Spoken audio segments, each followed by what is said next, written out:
$50 কোটি। ম্যাম, 50 কোটি বলছেন? আর কেউ আছেন? এখানে আমার উপরে বিট করার মতো সাহস আর কারণে আপনি হ্যামার ড্রপ করতে পারেন। কিন্তু ম্যাম, নিয়ম অনুযায়ী আমাকে 3বার কল করতে হবে। আমি নিয়ম তৈরি করি। আমার সময়ের দাম এই পুরো হলের সব মানুষের মোট সম্পত্তির চেয়েও বেশি। আমি বুঝতে পারছি ম্যাম, কিন্তু আপনি বুঝতে পারলেন? হ্যামারটা টেবিলে ঠুকুন। এই জমিটা আমার ড্রিম প্রজেক্টের জন্য লাগবে, আর আমি যা চাই তাই আমি পাই। রাজধানীর লা মেরিডিয়ান হোটেলের গ্র্যান্ড বল রুমে পিনপতন নীরবতা। দেশের সবচেয়ে বড় ফ্যাশন আর টেক্সটাইল ব্র্যান্ডের মালিক চরম অহংকারী মেহের আজ তার নতুন প্রজেক্টের জন্য এই প্রাইম কমার্শিয়াল জমিটা কিনতে এসেছে। 50 কোটি 1, 50 কোটি 2। 150 কোটি। বলরুমের পেছনের দিক থেকে আসা গম্ভীর আর ভারী কণ্ঠস্বরটা শুনে পুরো ভিড় চমকে ওঠে। মেহেরের চোখ রাগে জ্বলে ওঠে। কে? কার এত বড় স্পর্ধা আমার কেনা জিনিসে হাত দেয়? জিনিসটা তো এখনো আপনার কেনা হয়নি ম্যাম। বলরুমের বিশাল দরজা দিয়ে ভেতরে প্রবেশ করে এক দীর্ঘদেহী পুরুষ। পরনে কাস্টম মেড ব্ল্যাক আর্মারি স্যুট, চোখে মুখে এক পৈশাচিক দম্ভ। এই শহরের সবচেয়ে রুরু এবং ডমিনেটিং বিলেনিয়র অ্যাপেক্স ইন্ডাস্ট্রিজের মালিক নয়ন।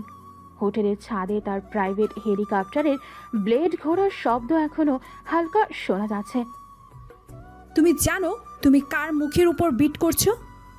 আমি তো শুধু একটা জমির দাম হাঁকালাম। এখানে মুখের উপর বিট করার কি আছে? তুমি ইচ্ছে করে আমাকে অপমান করার জন্য এই কাজটা করছো। আপনাকে অপমান করার জন্য আমার এতগুলো টাকা খরচ করার কোনো দরকার নেই। এই জমিটা আমার দরকার। আমি 200 কোটি দিচ্ছি। 200 কোটি? অ্যাপেক্স ইন্ডাস্ট্রিজ স্যার কি বিট বাড়াবেন? 300 কোটি। তুমি কি পাগল হয়ে গেছো? এই জমির আসল দাম 40 কোটি টাকার বেশি নয়। আমার কাছে টাকার কোনো হিসাব নেই, আমার শুধু জেতার হিসাব থাকে। আমি 350 কোটি দিচ্ছি। 500 কোটি। পুরো বলরুমের মানুষজন স্তব্ধ হয়ে একে অপরের মুখ চাওয়াচাই করতে থাকে। মেহেরের চোয়াল রাগে শক্ত হয়ে যায়। তুমি আমাকে চ্যালেঞ্জ করছো? চ্যালেঞ্জ তো সমানে সমানে হয় মেহের। আপনি তো আমার দাঁড়ের কাছেও নেই। আমার নাম ধরে ডাকার সাহস তুমি কোথায় পেলে? যেখানে আমি আপনাকে 500 কোটিতে কিনে নেওয়ার ক্ষমতা রাখি, সেখানে নাম ধরে ডাকাটা তো খুব সামান্য ব্যাপার। How dare you! তুমি আমাকে কেনার কথা বলছো? আমি শুধু নিলামের কথা বলছিলাম, আপনি হয়তো অন্য কিছু ভেবে নিয়েছেন। তো আমি কি করব? আমি এই নিলাম বয়কট করছি। তোমাদের মতো ছোট লোকদের সাথে একই রুমে থাকাটাও আমার জন্য ইনসাল্ট। ছোট লোক তো তারা যারা হেরে যাওয়ার ভয়ে মাঝপথ থেকে পালিয়ে যায়। আমি হারিনি। আমি শুধু ফালতু জিনিসের পেছনে টাকা নষ্ট করতে চাই না। তাহলে জমিটা আজ থেকে আমার হলো।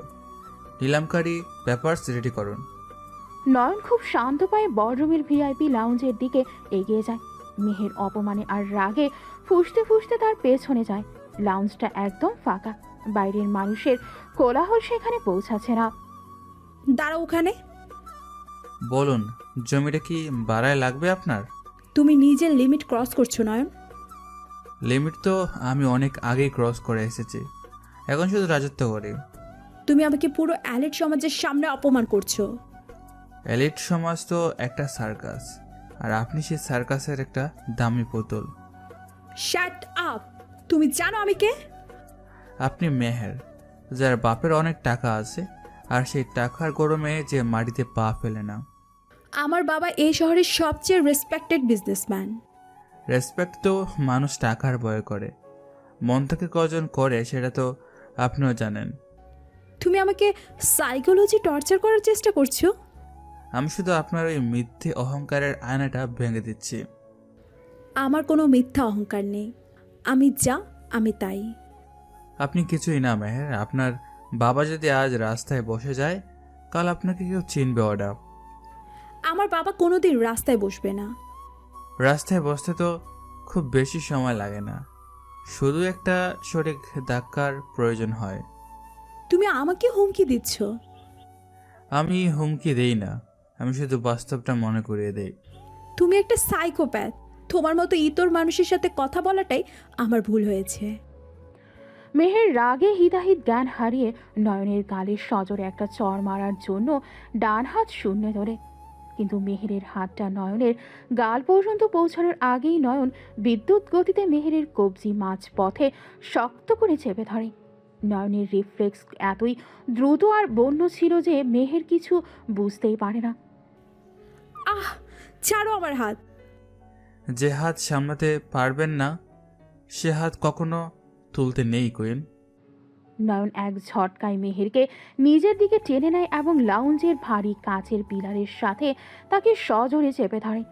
নয়নের চওড়া বুক আর মেহেরের শরীরের মাঝে 1 ইঞ্চিরও কম দূরত্ব। নয়নের আরমানি স্যুটের ভেতর থাকা পাথরের মতো শক্ত পেশিগুলো মেহেরের নরম শরীরে চাপ দিচ্ছে। মেহেরের শ্বাস আটকে আসে। তুমি তুমি কি করছো? আমি তো শুধু আপনাকে থামালাম। আমাকে এভাবে ধরে আছো কেন? ছাড়ো আমাকে। ছাড়লে তো আপনি আবার ভুল করবেন। তুমি আমার গায়ে হাত দেওয়ার সাহস পেলে কোথায়? সাহস তো আমার জন্মগত ম্যাম, কিন্তু আপনার এই কাঁপুনিটা কোথা থেকে এলো? আমি কাঁপছি না। আমি তোমাকে পুলিশে দেব। পুলিশ তো বাইরে ক্রিমিনালদের ধরে, কিন্তু মনের ভেতরের ভয়কে তো পুলিশ ধরতে পারে না। নয়নের ডান হাতটা মেহেরের কবজি চেপে ধরে রেখেছে, আর বাঁ হাতটা মেহেরের উন্মুক্ত কোমরের কাছে খুব আলতো করে চেপে বসে। নয়নের আঙুলের রুক্ষ কিন্তু আগুনের মতো গরম স্পর্শে মেহেরের মেরুদণ্ড বেয়ে একটা তীব্র শিহরণ খেলে যায়। তোমার হাত ছড়া বলছি। সরালে তো আপনি নিজের অহংকারের বাড়ি পড়ে যাবেন।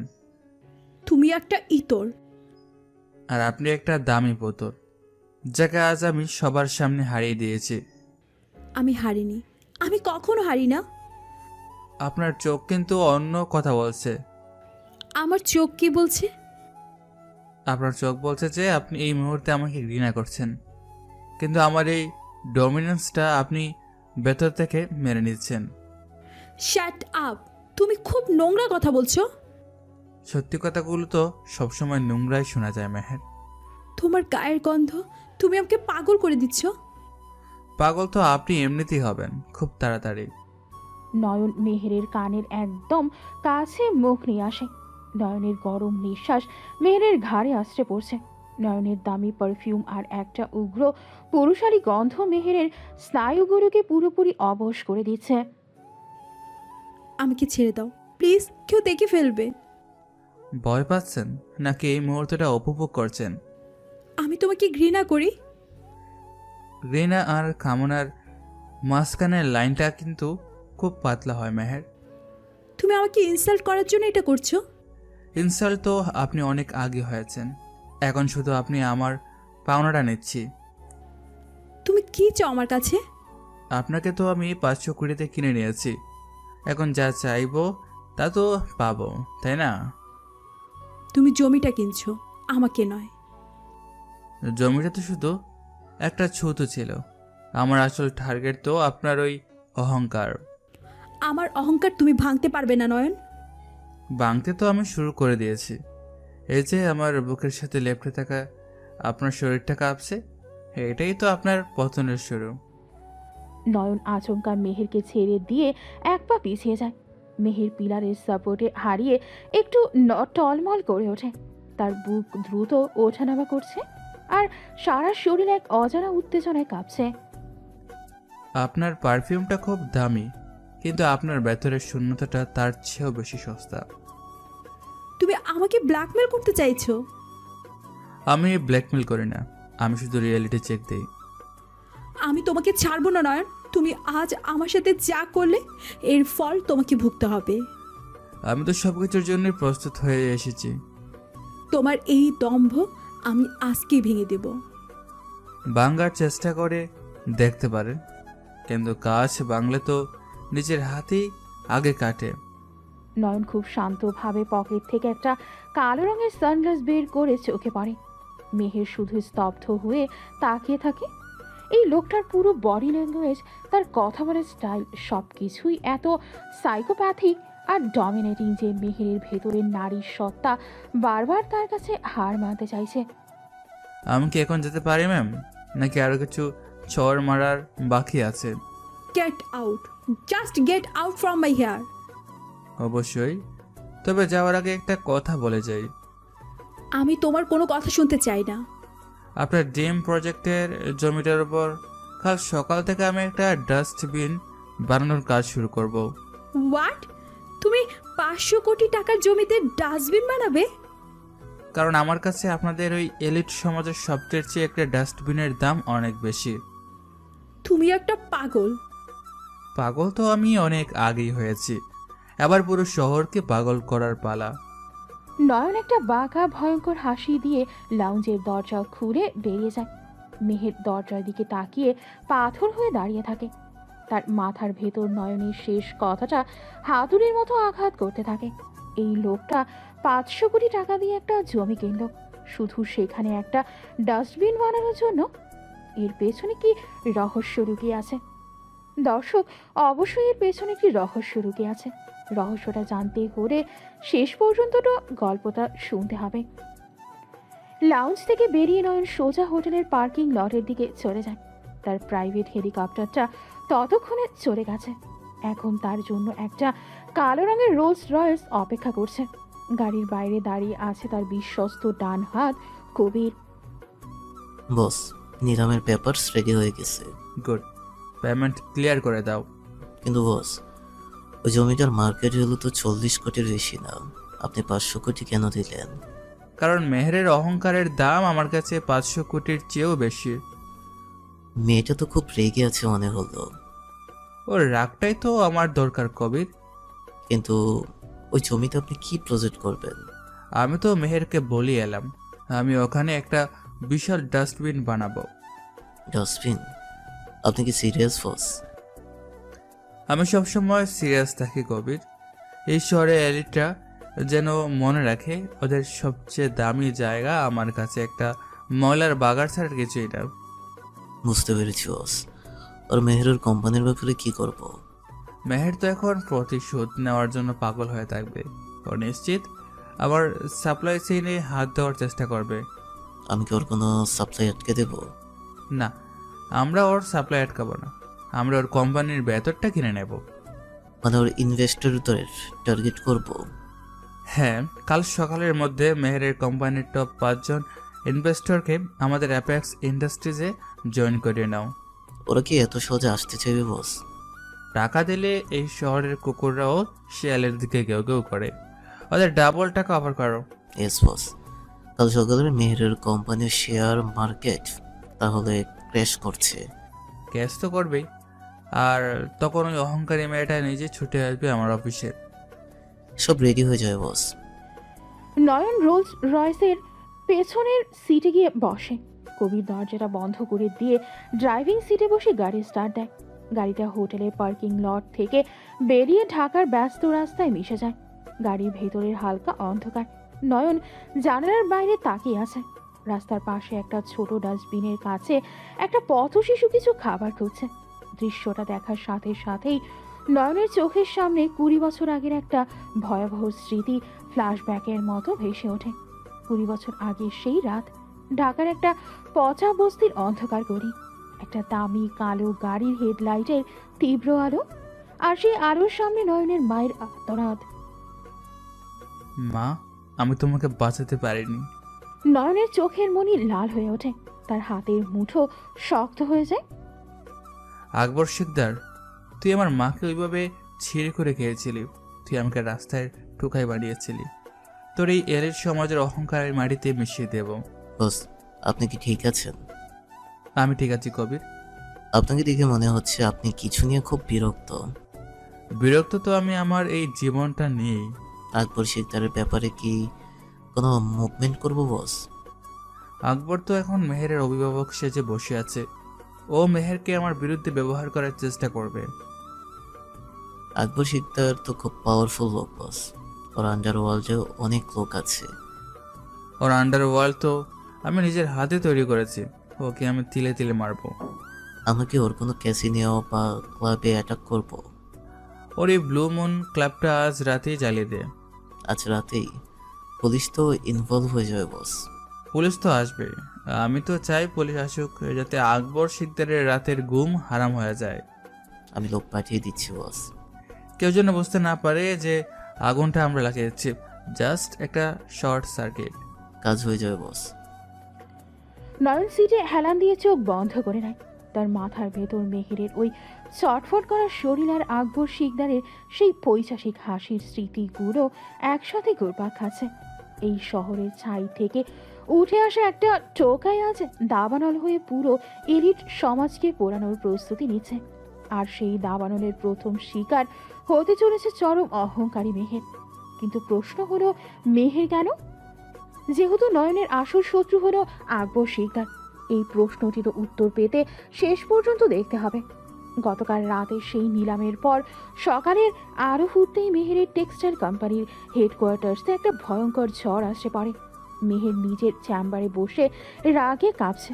তার সামনে টেবিলে ফাইলের স্তূপ এলোমেলো হয়ে পড়ে আছে। ম্যানেজার এসে বলেন, ম্যাম, পরিস্থিতি খুব খারাপ। খারাপ মানে কি? তুমি আমাকে ক্লিয়ার করে বলো, আমাদের ইনভেস্টররা গেল কোথায়? আজ সকালে মার্কেটে খোলার আগে আমাদের টপ 5 জন ইনভেস্টর তাদের পুরো শেয়ার উইথড্র করে নিয়েছে। হোয়াট? ওরা কোনো নোটিশ ছাড়া উইথড্র করলো কিভাবে? ওদেরকে একজন রাতারাতি ডাবল প্রাইসে কিনে নিয়েছে ম্যাম। কে সে লোক? কার এত স্পর্ধা আমার কোম্পানিতে হাত দেওয়া? অ্যাপেক্সকো ইন্ডাস্ট্রিজ নয়ন স্যার। নয়ন? ওই সাইকোপ্যাথটা আমার কোম্পানিতে হাত দিয়েছে? ম্যাম, শুধু হাত দেয়নি, আমাদের শেয়ার মার্কেটে আজ সকাল থেকে 35% ড্রপ করেছে। আমরা দেউলিয়া হওয়ার পথে। Shut up! মেহেরের কোম্পানির এত সহজে দেউলিয়া হয় না। তুমি যাও এখান থেকে। ম্যানেজার মাথা নিচু করে চেম্বার থেকে বেরিয়ে যায়। মেহের দুই হাতে মাথা চেপে ধরে। কাল রাতের নিলামের ওই অপমান আর আজ সকালের এই কর্পোরেট অ্যাটাক মেহেরের অহংকারকে ভেতর থেকে দুমড়ে মুচড়ে দিয়েছে। ঠিক তখনই মেহেরের চেম্বারের কাচের দরজা ঠেলে ভেতরে প্রবেশ করেন 65 বছর বয়সী এক প্রভাবশালী ব্যবসায়ী, আকবর শিকদার। পরনে দামি সাদা সাফারি স্যুট, চোখে রিমলেস চশমা। কি হয়েছে মা মেহের? এত চিন্তিত কেন তুমি? আঙ্কেল, আপনি এসেছেন? তোমার বাবার মৃত্যুর পর আমি তো তোমার গার্ডিয়ান মা। তোমার এই ফ্যাকাশে মুখটা তো আমি দেখতে পারি না। আঙ্কেল, অ্যাপেক্স ইন্ডাস্ট্রির ওই নয়ন আমার কোম্পানি শেষ করে দিচ্ছে। নয়ন? ওই নতুন গজে ওঠা বিলিয়নারটা? হ্যাঁ আঙ্কেল, ও কালকে নিলামে আমাকে পুরো এলিট সমাজের সামনে অপমান করেছে, আর আজ আমার ইনভেস্টরদের কিনে নিয়েছে। ওর এত বড় সাহস! তুমি কোনো চিন্তা করো না মা, আকবর শিকদার বেঁচে থাকতে তোমার গায়ে কেউ আছর দিতে পারবে না। আকবর শিকদার ধীর পায়ে মেহেরের চেয়ারের একদম পেছনে গিয়ে দাঁড়ায়। সে মেহেরের দুই কাঁধে খুব নরম করে হাত রাখে। আমার খুব ভয় করছে আঙ্কেল, লোকটার চোখের দৃষ্টি খুব ভয়ঙ্কর। ভয় কিসের মা, আমি আছি তো। আকবর শিকদারের ডান হাতটা মেহেরের কাঁধ থেকে একটু খুব ধীর গতিতে স্লাইড করে মেহেরের গলার পেছনের দিকে নেমে আসে। তার আঙ্গুলের ওই স্পর্শে কোনো অভিভাবকত্ব নেই, বরং আছে এক বিকৃত নোংরা লালসা। আঙ্কেল, আমার কোম্পানিটা কি বাঁচানো যাবে? অবশ্যই যাবে। তোমার এই সুন্দর মুখটাই চিন্তার ভাঁজ একদম মানায় না। আমি আছি তো, সব ঠিক করে দেব। আকবর মেহেরের চুলে আলতো করে বিলি কাটে। মেহেরের ভেতরে একটা অদ্ভুত অস্বস্তি কাজ করে, কিন্তু সে আকবরকে নিজের বাবার মতো সম্মান করে বলে কিছু বলতে পারে না। তুমি শুধু আমাকে ওই নয়ন ছেলেটার ডিটেলস দাও, আমি ওকে এমন শিক্ষা দেব যে ও আর কোনোদিন মাথা তুলে দাঁড়াতে পারবে না। আপনি পারবেন আঙ্কেল, লোকটার টাকার কোনো অভাব নেই। টাকা দিয়ে তো আর আন্ডারওয়ার্ল্ড কেনা যায় না মা। এই শহরটার আসল কন্ট্রোল তো আমার হাতে। ও আমার অহংকারে আঘাত করেছে আঙ্কেল, আমি ওকে শেষ করে দিতে চাই। আমি ওকে শেষই করব। তুমি শুধু নিজের এই সুন্দর শরীরটার খেয়াল রাখো। স্ট্রেস নিলে তো তোমার রূপটা নষ্ট হয়ে যাবে। আকবর শিকদার মেহেরের পিঠে হাত বুলিয়ে খুব নোংরা একটা হাসি দিয়ে চেম্বার থেকে বেরিয়ে যায়। মেহের একা বসে থাকে। তার বুকের ভেতর কোম্পানি বাঁচানোর স্বস্তি থাকলেও আকবরের ওই স্পর্শটা তাকে ভেতর থেকে এক অজানা ঘেন্নায় কুঁচকে দেয়। অন্যদিকে অ্যাপেক্স ইন্ডাস্ট্রিজের টপ ফ্লোরে নিজের হাইটেক অফিসে বসে আছে নয়ন। তার সামনের বিশাল স্ক্রিনে আকবর শিকদারের মেহেরের অফিসে ঢোকা এবং বের হওয়ার সিসিটিভি ফুটেজ চলছে।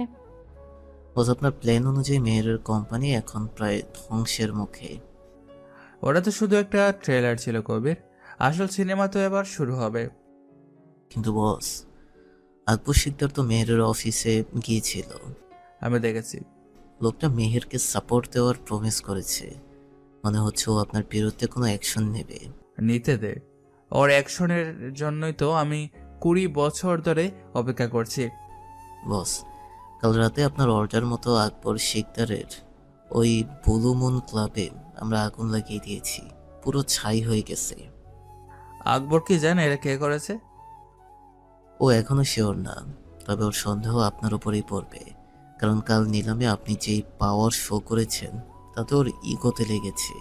লাগুক, আমি তো চাই ও আমার দিকে তেড়ে আসুক। নয়ন হঠাৎ করে স্ক্রিনের একটা ভিডিও পোস্ট করে। ভিডিওতে দেখা যাচ্ছে আকবর শিকদার মেহেরের কাঁধে হাত রাখছে। দৃশ্যটা জুম করে নয়ন। আকবরের ওই নোংরা স্পর্শটা স্পষ্ট বোঝা যাচ্ছে। ওই জানোয়ারটা ওর এত বড় সাহস! কি হয়েছে বস?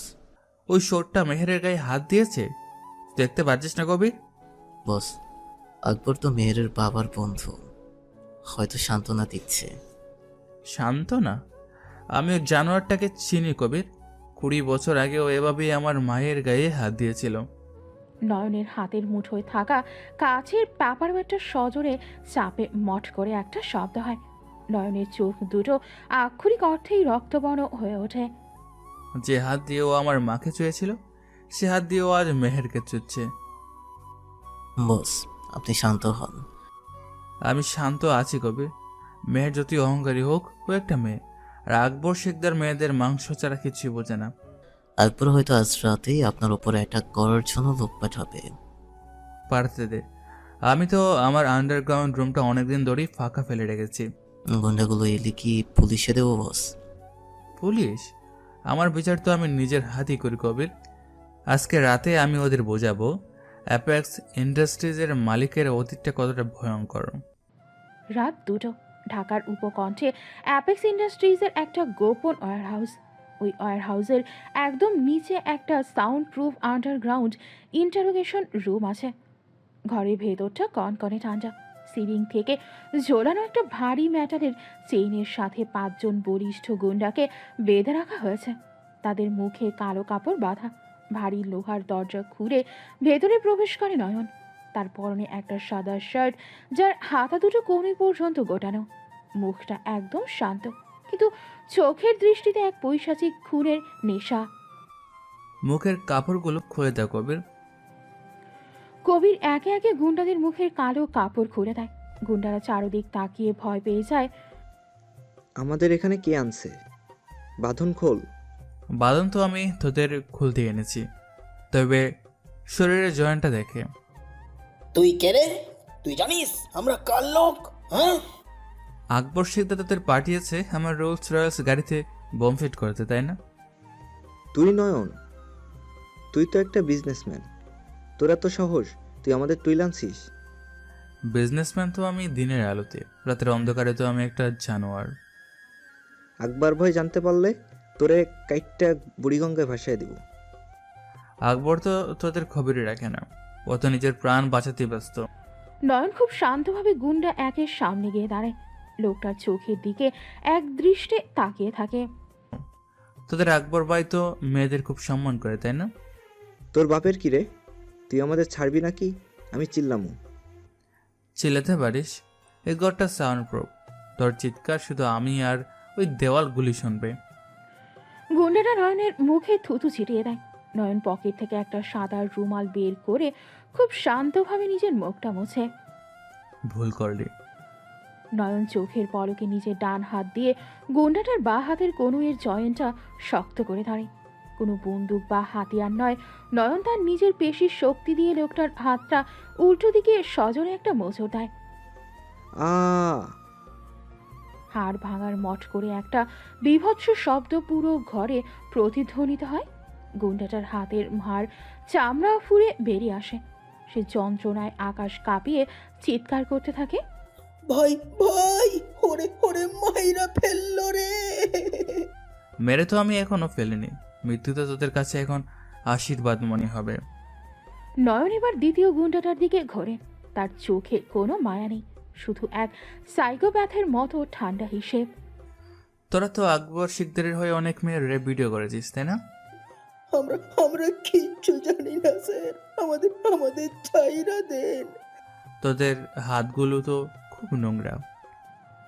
নয়ন দ্বিতীয় গুন্ডাটার ডান হাতের কবজিটা ধরে সজোরে একটা লাথি মারে তার বাহুতে।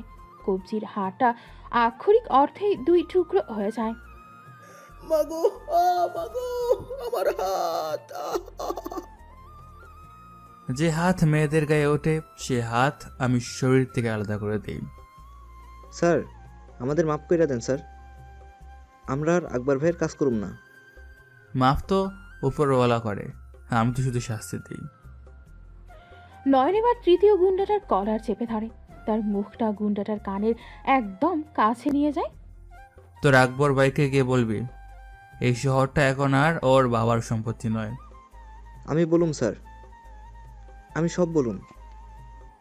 আর এটাও বলবি ওর সাম্রাজ্যের আগুনটা আমি ওর নিজের বেডরুম থেকে জ্বালাবো। নয়ন লোকটার বুকের পাঁজরে পরপর 3টে পৈশাচিক ঘুষি বসিয়ে দেয়। পাঁজরের হাড় ভাঙার শব্দে বাকি গুন্ডারা ভয়ে থরথর করে কাঁপতে থাকে। কবির, জি বস। এদের বাদন খুলে দে, আর এদের হাত পা ভাঙ্গা শরীরগুলো আকবর শিকদারের মেইন গেটের সামনে ফেলে দিয়ে আয়। Yes boss. আর হ্যাঁ, এদের পকেটে একটা মেসেজ দিয়ে দিস। কি মেসেজ বস? লিখে দিস, খেলনা পাঠানো বন্ধ কর আকবর, হিম্মত থাকলে নিচে আয়। নয়ন তার রক্তমাখা হাত দুটো পকেট থেকে বের করা রুমাল দিয়ে মুছতে মুছতে আন্ডারগ্রাউন্ড রুম থেকে বেরিয়ে যায়। তার সারাসারি ছোপ ছোপ রক্তের দাগ। এই লোকটা যে শুধু টাকার জোরে বিলিয়নিয়ার হয়নি, আন্ডারওয়ার্ল্ডের রক্তক্ষয়ী রাস্তাও তার খুব চেনা। সেটা আজ এই গুন্ডাদের হাড় ভাঙার মধ্য দিয়ে প্রমাণিত হলো। নয়ন সিঁড়ি ভেঙে ওপরে উঠতে উঠতে নিজের ফোনটা বের করে। তার মাথায় বারবার মেহেরের কাঁধে আকবর শিকদারের ওই নোংরা হাতের স্পর্শটা ভাসছে। মেহের, তুই খুব অহংকার করিস তোর রূপ আর তোর স্ট্যাটাস নিয়ে, কিন্তু তুই জানিস না যে জানোয়ারটার উপর তুই ভরসা করছিস সে তোর মাংস খাওয়ার জন্য বসে আছে। তো আমি আমার নিজের হাতে ভাঙবো, অন্য কোনো জানোয়ারকে তোর গায়ে হাত দিতে দেব না। নয়ন ফোনটা পকেটে ঢুকিয়ে নিজের গাড়ির দিকে এগোয়। রাতের অন্ধকার আর মুষলধারে বৃষ্টির মধ্যে তার চোখ দুটো এক ভয়ঙ্কর আগুনের মতো জ্বলছে। এই আগুন খুব শিগগিরই মেহেরের অহংকার আর আকবরের সাম্রাজ্যকে পুড়িয়ে ছাই করে দেবে। পরের দিন বাইরে মুষলধারে বৃষ্টির শব্দ আর বনানীর নির্জন রাস্তায় গাড়ির হেডলাইটের আনাগোনা। মেহের তার দামি গাড়িটা নিয়ে নয়নের বিলাসবহুল অ্যাপার্টমেন্টে দ্য স্কাই ক্যাসেলের সামনে এসে থামে। লিফট থেকে নেমে মেহের যখন নয়নের পেন্ট হাউসের বিশাল দরজার সামনে দাঁড়ায়, তার বুকটা ধরফর করছিল। সে কয়েকবার গভীর শ্বাস নিয়ে ডোরবেল বাজায়। মামা, স্যার এখন প্র্যাকটিস করছেন। আমার ওনার সাথে এক্ষুনি কথা বলা দরকার। ভেতরে যান ম্যাম। স্যার জিম এরিয়াতে আছেন। মেহের ধীর পায়ে ভেতরে ঢোকে। বিশাল হল রুম পার হয়ে সে গ্লাস ডোর দিয়ে ঘেরা জিম এরিয়াটার সামনে এসে থমকে দাঁড়ায়। ভেতরে নয়ন শার্টলেস অবস্থায় একটা ভারী পাঞ্চিং ব্যাগে বক্সিং প্র্যাকটিস করছে। তার পেশিবহুল পিঠ আর বুকের ওপর ঘাম চিকচিক করছে।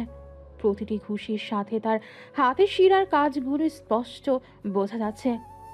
নয়ন, নয়ন থামে না। সজোরে একটা ঘুষি মেরে পাঞ্চিং ব্যাগটাকে দুলিয়ে দিয়ে সে ঘুরে তাকায়। তার কপালে জমে থাকা ঘাম গড়িয়ে পড়ছে তীক্ষ্ণ চিবুক বেয়ে। অসময়ে আমার ঘরে কোনো মেহমান আসার অনুমতি তো আমি দেইনি। আমি এখানে মেহমান হিসেবে আসিনি। তাহলে কি ভিক্ষা নিতে এসেছেন? মুখ সামলে কথা বলো নয়ন, আমি আমার কোম্পানির শেয়ার ফেরত নিতে এসেছি। ও, সেই দেউলিয়া হয়ে যাওয়া কোম্পানির কথা বলছেন? আমার কোম্পানি দেউলিয়া হয়নি, তুমি চক্রান্ত করে ইনভেস্টরদের সরিয়েছো। ব্যবসার চক্রান্ত বলে কিছু নেই মেহের, যা আছে তা হলো ক্ষমতা। তোমার কত টাকা চাই বলো, আমি শেয়ারগুলো ফেরত চাই। টাকা দিয়ে আমাকে কিনতে পারবেন না ম্যাম, আমার টাকার গতিতে আগুন দিলেও ফুরাবে না। তাহলে তুমি কি চাও? কেন আমার পিছনে লেগেছো? আপনার এই উঁচু গানটা আমার খুব অপছন্দ। আমার ঘাড় কোনোদিন কারো সামনে নিচু হয়নি, আর হবেও না। সেটা তো সময় বলবে। নয়ন এগিয়ে আসে। তার ঘাম ভেজা শরীরের একটা উগ্র পুরুষালী গন্ধ মেহেরের নাকে আসতেই সে এক পা পিছিয়ে যায়। ভয় পাচ্ছেন কেন? আমি তো এখন বক্সিং করছি না।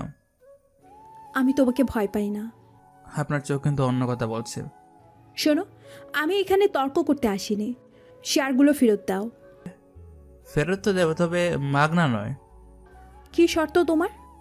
আমার খুব তৃষ্ণা পেয়েছে জান, আমার জন্য এক কাপ কফি বানিয়ে নিয়ে আসুন। হোয়াট? আমি তোমার জন্য কফি বানাবো? তুমি জানো আমি কে? আমি জানি আপনি কে। আপনি এখন আমার দয়ার উপর বেঁচে থাকা একজন হেরে যাওয়া মানুষ। আমি মরে গেলেও তোমার হুকুম তামিল করব না।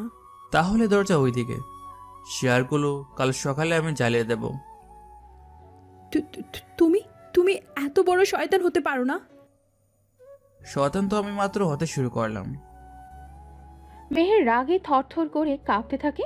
সে বুঝতে পারে নয়ন তাকে ছোট করার জন্য এই কাজটা করছে, কিন্তু শেয়ারগুলো ফিরে না পেলে তার বাবার তিল তিল করে গড়ে ওঠা কোম্পানিটা শেষ হয়ে যাবে। কফি দিলেই তুমি শেয়ার ফেরত দেবে? আমি বলেছি আমার নির্দেশ মানতে হবে। কফি বানানোটা তার প্রথম ধাপ। ঠিক আছে, কিচেন কোন দিকে? বা দেখে। আর শোনো, কফিতে যেন চিনি একদম না থাকে। আমি তেতো পছন্দ করি। মেহের গটগট করে কিচেনের দিকে চলে যায়। নয়ন একটা তোয়ালে দিয়ে নিজের ঘাম মুছতে মুছতে একটা বাঁকা হাসি দেয়। মিনিট 10 পর মেহের এক কাপ ধোয়া ওঠা কফি নিয়ে ফিরে আসে। নয়ন তখন একটা ব্ল্যাক লেদার সোফায় পা তুলে বসে আছে। এই নাও তোমার কফি, এবার শেয়ারের কাগজগুলো দাও। কফিটা আগে টেবিলে রাখুন। রাখলাম। এবার কফিটা আমাকে নিজের হাতে খাইয়ে দিন। নয়, তুমি লিমিট ক্রস করছো। আমি তো আগে বলেছি আমার এখানে কোনো লিমিট নেই। আমি তোমার বাড়ির কাছের মেয়ে নই। কাজের মেয়ে হওয়ার যোগ্যতাও তো আপনার নেই মেহের। তার অত্যন্ত বিশ্বস্ত হয়। তুমি আমাকে এভাবে অপমান করে কি পাচ্ছ? আপনার এই ধাম্বিক মুখটার উপর অসহায়ত্বের ছাপ দেখতে আমার খুব ভালো লাগছে। আমি পারবো না। ঠিক আছে, তাহলে শেয়ারগুলো ভুলে যান। মেহের দাঁতে দাঁত চেপে কফির কাপটা হাতে নেয়। সেই কাপটা নয়নের ঠোঁটের কাছে ধরতেই নয়ন এক চুমুক দেয়। খুব একটা খারাপ হয়নি, তবে হাতের ছোঁয়ার জন্য বিশেষ স্বাদ পাচ্ছি। বিষ থাকলে আমি খুশি হতাম। বিষ হজম করার ক্ষমতা আমার অনেক আগে থেকে আছে। নয়ন হঠাৎ করে মেহেরের হাতটা ঝটকা দিয়ে ধরে তাকে নিজের কোলের ওপর টেনে নেয়। মেহের কিছু বুঝে ওঠার আগেই সে নয়নের শক্ত রুষ্ট উরুর ওপর আছড়ে পড়ে। আহ, ছাড়ো আমাকে। তুমি কি করছো? আমি তো শুধু আমার পাওনাটা বোঝা নিচ্ছি। তোমার সাহস তো কম না। তুমি আমাকে টাচ করছো। টাচ তো আমি কালো করেছি, আজ একটু বেশি করবো। এই যে। নয়ন মেহেরের কোমরে এক হাত দিয়ে তাকে জড়িয়ে ধরে নিজের বুকের সাথে চেপে ধরে। নয়নের ঘাম ভেজা নগ্ন বুকের উত্তাপ মেহেরের ড্রেস ভেদ করে তার শরীরে কাঁপন ধরিয়ে দেয়। আমি তোমাকে ঘৃণা করি নয়ন। ঘৃণাটাই তো আমার মাঝখানের একমাত্র সত্যি মেহের। সরে দাঁড়া বলছি। আমি চিল্লামো। চিল্লে লাভ নেই, এই দেওয়ালগুলো শব্দ শুষে নিতে জানে। নয়ন মেহেরের কানের কাছে মুখ নিয়ে আসে। তার ভারী নিঃশ্বাস মেহেরের ঘাড়ে আসছে পড়তেই মেহেরের শরীর অবশ হয়ে আসে। প্লিজ আমাকে ছেড়ে দাও। ছেড়ে দিতে তো আসেনি কুইন। নয়ন মেহেরের মুখটা নিজের দিকে ঘুরিয়ে নেয়। মেহেরের চোখে জল চিকচিক করছে, কিন্তু নয়নের চোখে কোনো দয়া নেই। আপনার এই রূপের অহংকার আজ আমার পায়ের নিচে মেহের। তুমি তুমি একটা জানোয়ার। নয়ন কোনো উত্তর না দিয়ে মেহেরের ঠোঁটে সজোরে নিজের ঠোঁট চেপে ধরে। একটা বন্য হিংস্র আর প্যাশনের চুম্বন। মেহের শুরুতে বাধা দেওয়ার চেষ্টা করেও নয়নের শক্তির কাছে সে অসহায়। নয়নের হাতের স্পর্শ মেহেরের পিঠ বেয়ে নিচে নামতে থাকে। মেহেরের শরীরের প্রতিটা কোষে এক অদ্ভুত উত্তেজনা আর ঘৃণার লড়াই শুরু হয়। সে বুঝতে পারে না সে কেন এই জানোয়ারটার ছোঁয়ায় সাড়া দিচ্ছে। কেমন লাগছে মেহের? আপনার স্ট্যাটাস কি এখন আমার টুটের নিচে দুলুই মিশছে না? আমি আমি তোমাকে মেরে ফেলবো। মরার আগে তো আপনাকে আমার সাম্রাজ্যে বন্দিনী হয়ে থাকতে হবে। নয়ন মেহেরকে আরও নিবিড়ভাবে জড়িয়ে ধরে। তাদের শরীরের মাঝে এখন কোনো ব্যথা বাঁধান নেই। মেহের নিজের অজান্তেই নয়নের চওড়া কাঁধে নিজের নখ বসিয়ে দেয়। বাইরের বৃষ্টির শব্দ ছাপিয়ে ঘরের ভেতরে শুধু দুজনের ভারী নিঃশ্বাসের শব্দ শোনা যাচ্ছে।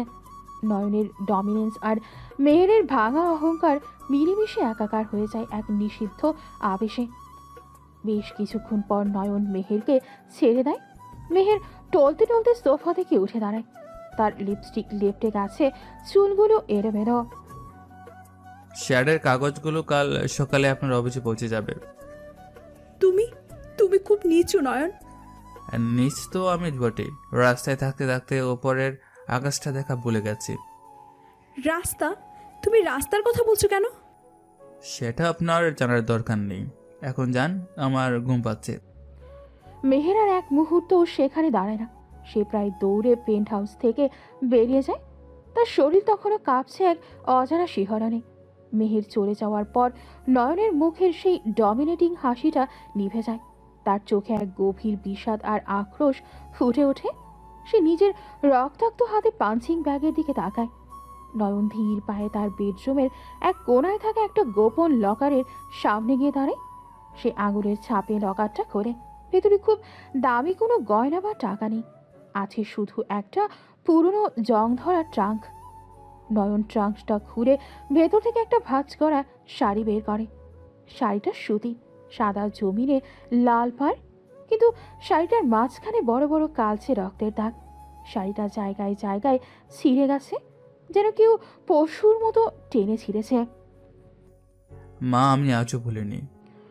নয়ন শাড়িটা নিজের বুকের সাথে চেপে ধরে। তার চোখের মণি লাল হয়ে ওঠে। 20 বছর আগে সেই অন্ধকার রাত তার চোখের সামনে সিনেমার মতো ভাসতে থাকে। ফ্ল্যাশব্যাক 20 বছর আগে, ঢাকার এক নোংরা বস্তির গলি। নয়ন তখন 10 বছরের এক ছোট বাচ্চা। সে ডাস্টবিনের পাশে লুকিয়ে দেখছিল এক বিশাল দেহী মানুষ, আকবর শিকদার, তার মায়ের কলার ধরে টেনে হিস্ট্রি অন্ধকারের দিকে নিয়ে যাচ্ছে। তার মা চিৎকার করছিল, কিন্তু কেউ আসেনি। মা, মাগো। ছোট নয়ন দৌড়ে যেতে চেয়েছিল, কিন্তু আকবরের এক লোক তাকে লাথি মেরে নর্দমায় ফেলে দেয়। চুপ থাক হারামজাদা, আজ তোর মায়ের শরীরটা ভোগ করতে দে। অন্ধকারের ভেতর থেকে তার মায়ের বুক ফাটা আর্তনাদ আসছিল। কিছুক্ষণ পর আকবর শিকদার পেন্টের বেল্ট ঠিক করতে করতে অন্ধকার থেকে বেরিয়ে আসে। নয়নের মা তখন রক্তাক্ত অবস্থায় মাটিতে পড়ে গোঙাচ্ছিল। আকবর নয়নের কাছে এসে তাকে নর্দমা থেকে তুলে এনে তার মায়ের পাশের মতো পড়ে থাকা শরীরের সামনে আছড়ে ফেলে। তোর মায়ের শরীরটা খুব মিষ্টি রে নয়ন, কিন্তু তুই তো টোকাই, তুই টোকাই হয়েই মরবি। আকবর নয়নের মায়ের ওই ছিঁড়ে যাওয়া শাড়িটার একটা টুকরো টেনে নয়নের মুখের উপর ছুঁড়ে মারে। নয়ন সেই রক্তমাখা কাপড়ের গন্ধে বমি করে দিয়েছিল সেদিন। বর্তমান নয়ন শাড়িটা হাতে নিয়ে কাঁপছে, তার চোয়াল শক্ত হয়ে আসে। আকবর শিকদার, তুই মেহেরকে দিয়ে আমার কাছে সাহায্য পাঠাতে চেয়েছিস। তুই জানিস না তোর প্রথম আমি মেহেরের হাত দিয়ে শুরু করব। নয়ন শাড়িটা আবার সযত্নে লকারে রেখে দেয়। সে জানালার কাছে গিয়ে দাঁড়ায়। বাইরের বৃষ্টির পানি জানালার কাছে আসতে পড়ছে। মেহের, তোর অহংকার তো কেবল ভাঙা শুরু হলো। যেদিন তুই জানতে পারবি তোর এই অভিভাবক আকবর শিকদার আমার মায়ের খড়ি, সেদিন তুই কোথায় লুকাবি? নয়ন একটা দামি সিগারেট ধরায়। ধোয়ার কুয়াশায় তার মুখটা এখন এক ভয়ঙ্কর মাস্টার মাইন্ডের মতো দেখাচ্ছে। এই টোকাই ছেলেটি আজ বিলিয়নিয়র হয়েছে শুধু একটা কারণে, প্রতিশোধ। আর সেই প্রতিশোধের আগুনে মেহের আর আকবর দুজনেই পুড়তে শুরু করেছে। নয়ন বুঝতে পারে মেহেরের উপর তারই ডমিনেন্স শুধু প্রতিশোধ নয়, বরং এক অদ্ভুত আকর্ষণও তৈরি করছে। কিন্তু সেই আকর্ষণকে সে প্রশ্রয় দিতে পারে না, তার লক্ষ্য স্থির। খেলনা পাঠানো বন্ধ কর আকবর, আমি তো এখন তোর বেডরুমে ঢোকার রাস্তা করছি। নয়ন সিগারেটটা অ্যাশট্রেতে ঘষে নিভিয়ে দেয়। অন্ধকার ঘরে শুধু তার চোখের লাল আভাটা জ্বলছে। এই রাতটা যেমন দীর্ঘ, নয়নের প্রতিশোধের পরিকল্পনা তার চেয়েও বেশি গভীর আর রক্তক্ষয়ী হতে চলেছে। পরের দিন পেন্ট হাউসের সেই ঝড়ো রাতের পর মেহেরের পৃথিবীটা ওলটপালট হয়ে যায়। সকালে অফিসে পা রাখতেই সে খবর পায় তার টেক্সটাইল ইউনিটের কাঁচামাল বহনকারী ট্রাকগুলো বর্ডারে আটকে দেওয়া হয়েছে এবং রহস্যময় এক কোম্পানি তার লজিস্টিক পার্টনারদের সাথে সব চুক্তি বাতিল করে দিয়েছে। ম্যাম, মালয়েশিয়া থেকে আসা কাপড়ের শেষ 3টে শিপমেন্ট পোর্টে আটকে দেওয়া হয়েছে। আটকে দেওয়া হয়েছে মানে? ক্লিয়ারেন্স তো আগে হয়ে যাওয়ার কথা ছিল। সিল্ক রেস্ট্রিকশন নামে একটা নতুন কোম্পানি রাতারাতি আমাদের ভেন্ডরদের সাথে কন্ট্যাক্ট করে সব শিপমেন্ট হোল্ড করে দিচ্ছে। শিল লজিস্টিকস, এই কোম্পানির নাম তো আগে শুনিনি। এর পেছনে কে আছে? আমরা টেস্ট করার চেষ্টা করছি ম্যাম, কিন্তু এরা খুব পাওয়ারফুল কোনো ফ্রন্ট কোম্পানি হিসেবে কাজ করছে। মেহের ফোনের রিসিভারটা সজোরে আসতে পারে। তার ড্রিম প্রজেক্ট লঞ্চ হতে আর মাত্র 7 দিন বাকি, আর ঠিক এই সময়েই তার লাইফ লাইন কেটে দেওয়া হয়েছে। আকবর আঙ্কেলকে ফোন দিয়েছিলেন? উনি কি বলেছেন? আকবর সাহেব বললেন উনি চেষ্টা করছেন, কিন্তু পোর্টের মিনিস্ট্রি থেকে নাকি করা অর্ডার আছে। সবাই মিলে কি আমাকে পথে বসানোর শপথ নিয়েছে? নয়ন, এটা কি সাইকোপ্যাথের কাজ? মেহের জানে এই মুহূর্তে নয়ন ছাড়া আর কারো ক্ষমতা নেই পোর্টের শিপমেন্ট এভাবে গায়েব করে দেওয়ার। সে নিজের ইগো বিসর্জন দিয়ে তৈরি হয় নয়নের ডেরায় যাওয়ার জন্য। গাড়ি বের করো, আমি নয়নের অফিসে যাচ্ছি। 1 ঘন্টা পর অ্যাপেক্স ইন্ডাস্ট্রিজের টপ ফ্লোরের বিশাল ওয়েটিং রুমে মেহের একা দাঁড়িয়ে আছে। 15 মিনিট পার হয়ে গেলেও নয়ন তাকে ভেতরে ডাকার নামগন্ধ করছে না। আমি কতক্ষণ এখানে দাঁড়িয়ে থাকবো? তোমার বসকে গিয়ে বলো মেহের চৌধুরী এসেছে। ম্যাম, স্যার মিটিংয়ে আছেন, উনি বলেছেন আপনাকে অপেক্ষা করতে। অপেক্ষা? ও কি জানে না আমার প্রতিটা সেকেন্ডের দাম কত?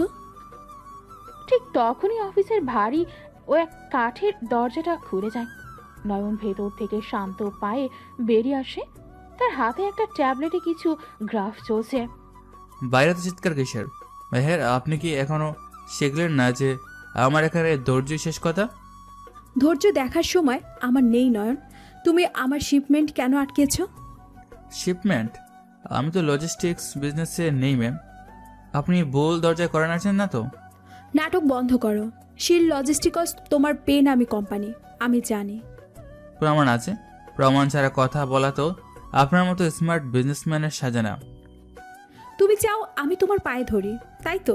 তোমার ইগো স্যাটিসফাই করার জন্য এসব করছো।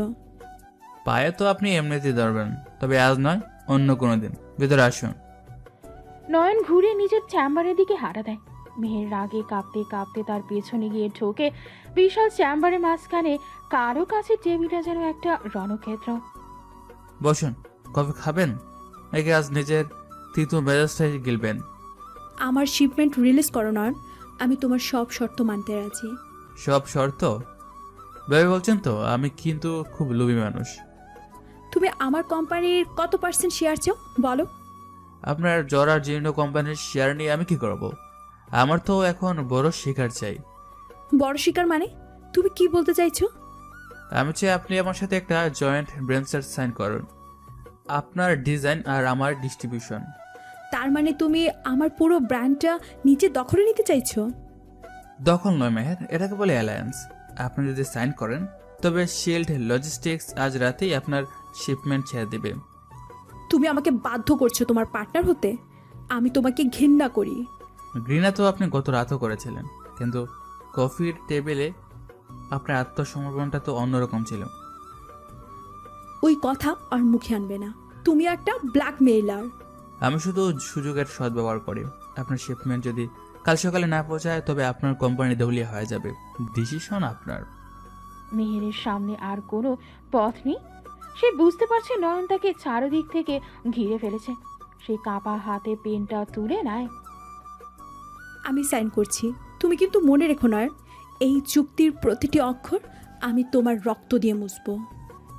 রক্তের কথা বলবেন না মেহের, ওরা দেখার সক্ষমতা আপনার নেই। এখন শিপমেন্ট ছাড়বে তো? অবশ্যই, তবে এই চুক্তির আড়ালে আপনাকে একটা কাজ করতে হবে। কি কাজ? আগামীকাল রাতে শহরের চ্যারিটি গালা, সেখানে আপনি আকবর শেখদারের সাথে থাকবেন, কিন্তু কাজ করবেন আমার হয়ে। আকবর আঙ্কেল, ওনার সাথে তোমার কি সমস্যা? উনি তো আমাকে সাহায্য করেছেন। সাহায্য? যে বিষাক্ত সাপ ফোনে তুলে আছে তাকে আপনি সাহায্য ভাবছেন? কাল রাতে শুধু আপনি ওর প্রতিটি কথা আর মুভমেন্ট খেয়াল করবেন। তুমি আমাকে স্পাই বানাতে চাইছো নিজের অভিভাবকের বিরুদ্ধে? অভিভাবককে আর খাদককে সেটা কাল রাতেই বুঝে যাবেন মেহের। শুধু মনে রাখবেন, এখন থেকে আপনার মালিক আমি। তুমি তুমি আমাকে নিজের চাকরানি ভাবছো? চাকরানি নয় মেহের, আপনি তো আমার দাবার সবচেয়ে দামি গুটি। নয়ন টেবিলের ওপর দিয়ে ঝুঁকে এসে মেহেরের চুলের একটা লক কানে গুঁজে দেয়। তার আঙুলের ছোঁয়ায় মেহেরের শরীরে একটা ঠান্ডা স্রোত বয়ে যায়। তোমার এই দম্ভ আমি একদিন চূর্ণ করবই নয়ন। অপেক্ষা করব সেদিনের জন্য। এখন যান, কাল রাতের জন্য সুন্দর একটা পোশাক রেডি করুন। আমি চাই কাল রাতে আপনি আমার পাশে থেকে আকবর শিকদারের পতন দেখুন। আমি ওনার পাশে থাকবো, তোমার পাশে নয়। দেখা যাবে। সময় তো খুব অদ্ভুত জিনিস মেহের। মেহের চুক্তিপত্রে সই করে ঝড়ের বেগে ঘর থেকে বেরিয়ে যায়। নয়ন তার চেয়ারে হেলান দিয়ে একটা বাঁকা হাসি দেয়। মেহের জানে না যে সে নিজেই নয়নের তৈরি করা একটা বিশাল মাকড়সার জালে আটকা পড়েছে। ঢাকার 5 স্টার হোটেলের গ্র্যান্ড বলরুম আজ হিরে আর আতরের গন্ধে মমল করছে। দেশের তাবর তাবর ব্যবসায়ী আর পলিটিশিয়ানরা আজ এখানে উপস্থিত। মিহির মা, তোমাকে আজ অপার্থিব সুন্দর লাগছে। তোমার বাবা বেঁচে থাকলে খুব গর্ব করতেন। ধন্যবাদ আঙ্কেল, আপনার সাহায্য ছাড়া আমি আজ এখানে দাঁড়াতে পারতাম না। আরে ওসব কি বলছো? তুমি তো আমার নিজের মেয়ের মতো। আকবর মেহেরের মাথায় হাত বুলিয়ে দেয়, কিন্তু তার চোখের দৃষ্টিতে একটা লোলুপ লালসা স্পষ্ট। মেহেরের বারবার নয়নের সেই কথাগুলো মনে পড়ছে। বিষাক্ত সাপ। নয়ন ছেলেটা কি তোমাকে খুব ডিস্টার্ব করছে মা? আমি ওর ব্যবস্থা করছি মা। ও ও উনি উনি আসলে খুব অদ্ভুত একজন মানুষ আঙ্কেল। অদ্ভুত নয়, ও একটু নিচু জাতের লোক। টাকা হয়েছে বলে নিজেকে আকাশ ভাবি। ঠিক সেই মুহূর্তে বলরুমের মেইন এন্ট্রিতে একটা শোরগোল শুরু হয়। সবাই ঘাড় ঘুরিয়ে তাকায়। কালো রঙের একটা কাস্টম মেড ভেলভেট স্যুটে নয়ন ভেতরে প্রবেশ করছে। শুভ সন্ধ্যা সবাইকে। চ্যারিটির আসরে দেরি করে আসাটা খুব বড় অপরাধ কি? নয়ন সাহেব, আপনি এসেছেন দেখছি। তা রাস্তার টোকাইদের জন্য কত চ্যারিটি করবেন আজ? আকবরের বিদ্রুপ শুনে বলরুমের অনেকেই ফিসফিস শুরু করে। নয়ন একটুও না দমে হাসি মুখে আকবরের সামনে এসে দাঁড়ায়। রাস্তার ঠুকাইদের ভাগ্য তো এক রাতে বদলে যায় আকবর সাহেব, কিন্তু যারা ড্রেনের ভিতরে প্রসাদ বানায় তাদের কি হবে? মানে আপনার কথার আগামাথা বুঝলাম না। বুঝবেন, 20 বছর আগে ঢাকার একটা ডাস্টবিনের পাশে বৃষ্টিতে ভেজা এক মহিলার আর্তনাদ আপনার কি কখনো মনে পড়ে? কথাটা শোনার সাথে সাথে আকবর শিকদারের হাতের শ্যাম্পেনের গ্লাসটা সামান্য কেঁপে ওঠে। তার চোখের মণি স্থির হয়ে যায়। আপনি আপনি এসব কি আবোল-তাবোল বকছেন? ডাস্টবিন আর আর্তনাদ কোথা থেকে এলো? স্মৃতি বড় ভয়ঙ্কর জিনিস সাহেব, বিশেষ করে যখন 15 বছর পুরনো পচা রক্ত আবার তাজা হয়ে ফিরে আসে। আপনার মাথায় কি সমস্যা আছে নয়ন? এখানে মেহেরের সামনে এসব নোংরা কথা বলছেন কেন? নোংরা? নোংরা তো এই পোশাকের আড়ালে ঢাকা আপনার মনটা। মেহের, আপনার আঙ্কেল কি আপনাকে বলেছে উনি 20 বছর আগে ঠিক এই তারিখে কোথায় ছিলেন? নয়, তুমি তোমার লিমিট ক্রস করছো। আঙ্কেলকে কেন এভাবে ইনসাল্ট করছো? ইনসাল্ট নয় মেহের, আমি তো শুধু একটা কুইজ খেলছি। আকবর সাহেব, আপনি কি খুই বা শিকার খান? সে বিশেষ গন্ধটা কিন্তু এখনো আপনার শরীরে লেগে আছে। আকবর শিকদারের কপালে সূক্ষ্ম ঘামের বিন্দু দেখা যায়। সে রুদ্ধশ্বাসে নয়নের দিকে তাকিয়ে থাকে। এই চোখের দৃষ্টি, এই কথার টোন, সবই যেন তার চেনা কোনো একটা দুঃস্বপ্ন। কে আপনি? আপনি কি আমার পরিচিত কেউ? পরিচিত তো ছিলামই, তবে তখন আমার উচ্চতা আপনার জুতোর নিচে ছিল, এখন আপনার গলার কাছে। আমি আপনাকে পুলিশে দেব। আপনি আমাকে ব্ল্যাকমেইল করছেন। পুলিশ তো আসবেই, তবে আজ নয়, যেদিন আপনার পাপের গড়া পূর্ণ হবে। মেয়ের চলুন আমার সাথে। আপনার আঙ্কেল এখন একটু একা থাকতে চাইছেন। আমি কোথাও যাব না। তুমি আঙ্কেলকে ভয় দেখাচ্ছ কেন? ভয় তো উনি নিজেই থেকে পাচ্ছেন, দেখুন ওনার হাত পা কাঁপছে। মেহের তাকিয়ে দেখে আকবর শিকদারের হাত সত্যিই কাঁপছে। আকবরের মুখটা ফ্যাকাশে হয়ে গেছে। মা, মেহের, তুমি যাও ওর সাথে। আমার শরীরটা একটু খারাপ লাগছে। আঙ্কেল, আপনি ঠিক আছেন? হ্যাঁ, তুমি যাও। আমি একটু বারান্দা থেকে ঘুরে আসি। আকবর প্রায় টলতে টলতে বলরুমের বাইরে চলে যায়। নয়ন মেহেরের হাতের গ্লাসে নিজের গ্লাসটা হালকা করে ঠুকে দেয়। দেখলেন তো আপনার রক্ষাকর্তা আসলে কতটা ভঙ্গুর। তুমি কি বললে ওনাকে? উনি ওভাবে রিয়েক্ট করলেন কেন? আমি তো শুধু 20 বছর আগে একটা বৃষ্টির রাতের গল্প মনে করে দিলাম। 20 বছর আগে কি হয়েছিল নয়ন? তুমি কি কিছু লুকাচ্ছ আমার কাছে? সব জানতে পারবেন মেহের, তবে তার আগে আপনাকে আমার এই ডমিনেন্সটা পুরোপুরি মেনে নিতে হবে। আমি তোমাকে ঘৃণা করি নয়ন, কিন্তু এই মুহূর্তে তোমার ওই রহস্য আমাকে পাগল করে দিচ্ছে। পাগল তো আপনি হবেনই যখন দেখবেন আপনার চারপাশের প্রতিটি মানুষ এক একটা পিশাচ। নয়ন মেহেরের কোমর জড়িয়ে ধরে তাকে ডান্স ফ্লোরের দিকে নিয়ে যায়। বলরুমের হাজারো মানুষের সামনে নয়ন মেহেরকে নিজের বাহুবন্দী করে এমনভাবে ডান্স করছে যেন সে পুরো পৃথিবীর সামনে ঘোষণা দিচ্ছে যে এই অহংকারী মেয়েটি এখন তার জিম্মায়। সবাই আমাদের দিকে তাকিয়ে আছে নয়ন, ছাড়ো আমাকে। তাকাতে দিন, ওরা দেখুক চাই হয়ে উঠে আসা ঠুকায় কিভাবে রাজকন্যাকে নিজের ইশারায় নাচাতে পারে। তুমি খুব ভয়ঙ্কর। ভয়ঙ্কর তোমার তো শুরু হলো মেহের, রাত এখনো বাকি।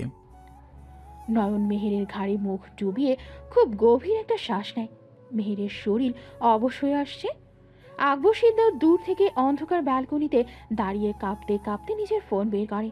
তার বুঝতে বাকি নেই যে অতীত আজ জ্যান্ত হয়ে তার সামনে দাঁড়িয়েছে। চ্যারিটি গালার এই আলোক উজ্জ্বল পরিবেশের পেছনে আজ থেকে শুরু হলো এক চরম রক্তক্ষয়ী যুদ্ধ। চ্যারিটি গালার সেই আলোক উজ্জ্বল বলরুমের বাইরে এখন কালবৈশাখীর তাণ্ডব চলছে।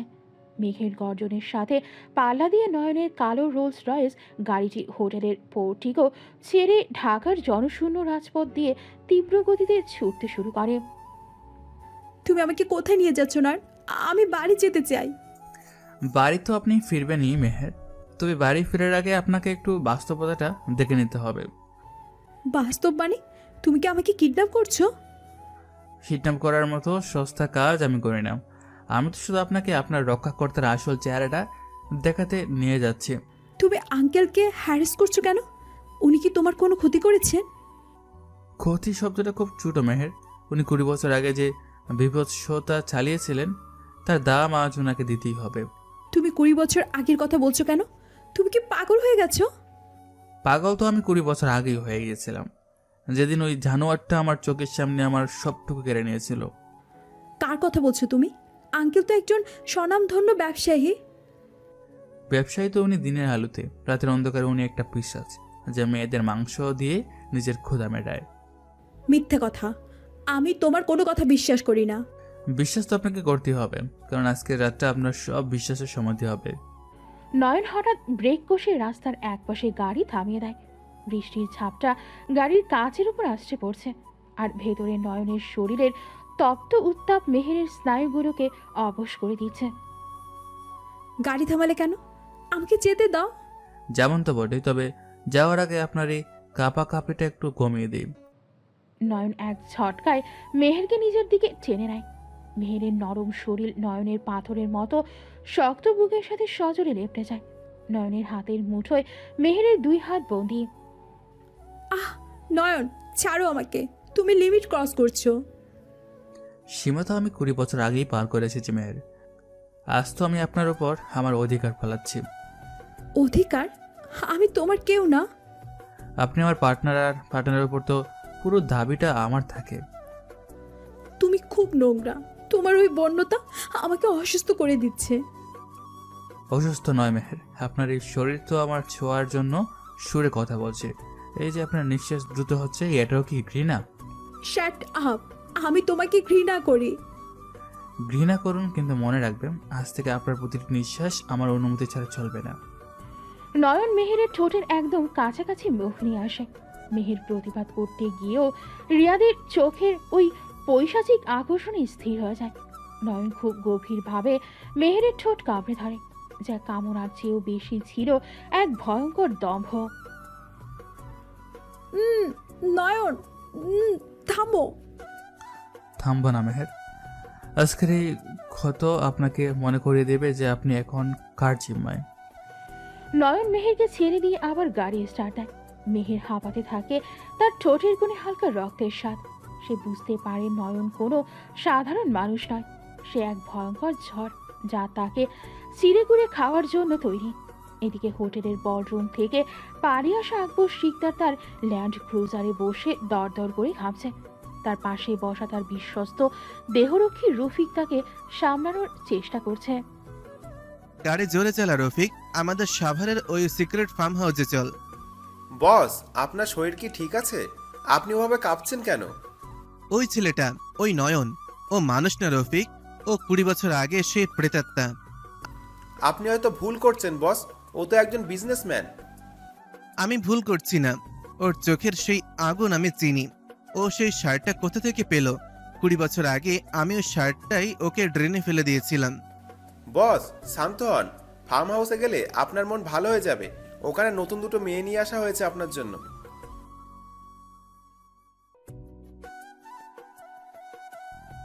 ঠিক বলেছেন বস, আপনি হলেন আকবর সিকদার। আকবর শিকদার জোরে জোরে শ্বাস নিতে থাকে। সে নিজেকে বোঝানোর চেষ্টা করছে যে নয়ন কিছুই জানে না, কিন্তু তার মনের ভেতরের অপরাধ বোধ বারবার তাকে নয়নের সেই ভয়ঙ্কর কথাগুলো মনে করিয়ে দিচ্ছে। রাত 2:30 সাভারের এক নির্জন জঙ্গলের ভেতরে অবস্থিত আকবর শিকদারের বিলাসবহুল সিক্রেট ফার্ম হাউসে চলে যায় আকবর। বৃষ্টির রাতে চারপাশটা একদম নিস্তব্ধ, শুধু ঝিঝি পোকার ডাক শোনা যাচ্ছে। রফিক, গেটে কোনো গার্ড নেই কেন? তাই তো বস, লাইটগুলো তো সব নিভে আছে। নিশ্চয়ই হারামজাদারা ডিউটি ফাঁকি দিয়ে ঘুমাচ্ছে। শালাদের আজ চামড়া তুলে নেব আমি। গাড়ি ভেতরের বারান্দায় নেই। গাড়ি বারান্দায় থামতেই আকবর আর রফিক নেমে পড়ে। বারান্দার উপরে থাকা সিকিউরিটি লাইটটা জ্বলছে না, শুধু গাড়ির হেডলাইটের আলোয় চারপাশটা অদ্ভুত এক আবছায়া তৈরি করেছে। রফিক, ভেতরে চিল্লিয়ে ডাক দে, দেখ কেউ আছে নাকি। হে, কে আছিস? মজিদ, সালিম, তোরা কোথায়? কোনো উত্তর আসে না। আকবর একটা পকেট টর্চ জ্বালিয়ে সাবধানে সদর দরজার দিকে এগোয়। দরজাটা সামান্য ফাঁকা হয়ে আছে। দরজা খোলা কেন? রফিক, বন্দুক বের কর। রফিক পকেট থেকে তার পিস্তলটা বের করে সামনে এগোয়। আকবর তার পেছনে কাঁপতে কাঁপতে ভেতরে ঢোকে। টর্চের আলো মেঝের উপর পড়তেই আকবরের মুখ থেকে একটা আর্তনাদ বেরিয়ে আসে। ওরে বাবারে, এটা কি? ড্রয়িং রুমের মার্বেল মেঝের ওপর 4 জন প্রফেশনাল গার্ডের লাশ পড়ে আছে। কারো গলা কাটা, কারো মাথা থেতলানো, রক্তে ভেসে যাচ্ছে পুরো মেঝে। বৃষ্টির পানির সাথে মিশে সেই রক্ত একটা ভয়ঙ্কর গন্ধ তৈরি করছে। বস, এরা তো সবাই মরে গেছে। কেউ একজন এদের পশুর মতো জবাই করেছে। না, এটা হতে পারে না। আমার সব গার্ড শেষ। রফিক, আমাকে এখান থেকে বের কর। বস, পালানোর জায়গা নেই। দেখুন, পেছনের দরজাও বন্ধ। আকবর টর্চের আলোটা ঘরের ঠিক মাঝখানে ফেলতেই তার শরীরের রক্ত হিম হয়ে যায়। ড্রয়িং রুমের বিশাল সিলিং ফ্যান থেকে ঝোলানো আছে একটা পুরনো রক্তমাখার ছেঁড়া সুতির শাড়ির টুকরো। ওই শাড়িটা তো আমি ছিঁড়েছিলাম। শাড়ির টুকরোটা বাতাসে হালকা দুলছে। তার ঠিক নিচে মেঝের উপর একটা সাদা কাগজ পড়ে আছে, যা রক্তে ভিজে লাল হয়ে গেছে। বস, ওই কাগজে কিছু লেখা আছে। কাগজটা তোল রফিক, দেখ কি লেখা আছে। রফিক কাপা হাতে কাগজটা তুলে নেয়। তাতে লাল কালিতে বড় বড় অক্ষরে লেখা আছে এক চরম ভীতিকর বার্তা। রফিক পড়ছে, যে শরীর ছিঁড়ে তুই মাংস খেয়েছিলি, সেই শরীর থেকে জন্ম নেওয়া আগুন আজ তোর সাম্রাজ্য পোড়াতে হয়েছে। আমি বেঁচে আছি আকবর। 20 বছর তোর বিচার আজ শুরু হলো। রিয়াদ, ওই টোকাই রিয়াদ বেঁচে আছে। ও ফিরে এসেছে আমাকে মারতে। বস, নয়ন সাহেবই কি ওই রিয়াদ? হ্যাঁ, ওর আসল নাম রিয়াদ আহমেদ। ওর চোখের জিঘাংসা আমি চিনতে পারিনি। ও আমাকে এই ডাস্টবিনে নামাবে বলেছে। হঠাৎ পুরো ফার্ম হাউসের ইলেকট্রিক কানেকশন ফিরে আসে। ঝলমলে আলোতে ড্রয়িং রুমটা আলোকিত হয়ে ওঠে, কিন্তু সেই আলোতে লাশের বিভৎসতা আরও প্রকট হয়ে ধরা দেয়। রফিক, পুলিশ দেখ, আমাকে বাঁচা। পুলিশ তো আসবে না বস। দেখুন, আমাদের ফোনের নেটওয়ার্ক জ্যাম করে দেওয়া হয়েছে। ঠিক সেই মুহূর্তে ড্রয়িং রুমের বিশাল টিভি স্ক্রিনটা নিজে থেকেই অন হয়ে যায়। স্ক্রিনে কোনো মুভি নয়, বরং 20 বছর আগে সেই ডাস্টবিনের অস্পষ্ট ফুটেজ চলতে শুরু করে, যেখানে আকবর নয়নের মায়ের ওপর পাশবিক অত্যাচার চালাচ্ছে। বন্ধ কর এটা। কে আছিস? সামনে আয়। স্পিকারে নয়নের গলা ভেসে আসে। সামনে তো আমি আছি আকবর সাহেব, তবে আপনি তো এখন অন্ধকারে হাত চাচ্ছেন। নয়ন, তুই তুই এসব করেছিস? আমি তো শুধু আপনার পাপের ঘোড়া পূর্ণ করছি। আপনার গার্ডার তো খুব সহজেই মরে গেল, কিন্তু আপনাকে আমি এত সহজে মরতে দেব না। তুই আমার কি করবি? আমার কাছে অনেক টাকা আছে, তুই কত চাস? টাকা দিয়ে তো মরা মানুষকে ফিরে পাওয়া যায় না। আমি চাই আপনার এই পিছে যাত্রাটা ভয়ে আগুনে পড়ুক। আমি তোকে পুলিশে দেব, তুই খুনি। খুনি তো আপনি, আমি তো একজন জাস্টিস ডেলিভারি ম্যান। আজকের রাতটা আপনার জন্য শেষ রাত নয় একবার, এটা আপনার জাহান্নামের শুরু। টিভি স্ক্রিনটা ফেটে যায় এবং পুরো ঘর আবার অন্ধকারে ডুবে যায়। আকবর শিকদার পাগলের মতো চিৎকার করতে করতে ফ্লোরে বসে পড়ে। তার দম্ভ, তার ক্ষমতা আজ এই রক্তমাখা শাড়ির সামনে ধুলোয় মিশে গেছে। এদিকে নয়ন তার পেন্ট হাউসে মেহেরের ঘরের বাইরে দাঁড়িয়ে একটা দামি সিগারেট ধরায়। তার চোখের মনি এখন বিজয়ের আনন্দে জ্বলছে। সে জানে আকবর শিকদার এখন এক জীবন্ত লাশে পরিণত হয়েছে। নয়ন, তুমি এখানে কি করছো? আঙ্কেল ফোন ধরছে না কেন? আঙ্কেল তো এখন তার অতীতের মেহমানদের সাথে ব্যস্ত মেহের। তুমি আঙ্কেলের কোনো ক্ষতি করেছো? তোমার হাতে রক্তের গন্ধ কেন? রক্তের গন্ধ তো আপনার নাকও লাগবে মেহের, কারণ আপনার এই রাজকীয় জীবনটা তো রক্তের উপরই দাঁড়িয়ে আছে। তুমি খুব ভয়ঙ্কর, আমি তোমাকে ভয় পাই। ভয় পাওয়াটাই স্বাভাবিক, কারণ দাবার বোর্ডে রাজা যখন নড়বড়ে হয় তখন রানীকে নিজের সুরক্ষা নিজেই করতে হয়। নয়ন মেহেরের কপালে একটা শীতল চুম্বন করে তার ঘরের দরজা বাইরে থেকে লক করে দেয়। মেহের ভেতরে চিৎকার করতে থাকে, কিন্তু নয়ন কোনো পাত্তাই দেয় না। সে বুঝতে পারে এই মেগা স্ট্রাইক আকবর শিকদারকে শুধু মানসিকভাবে নয়, শারীরিকভাবেও পঙ্গু করে দিয়েছে।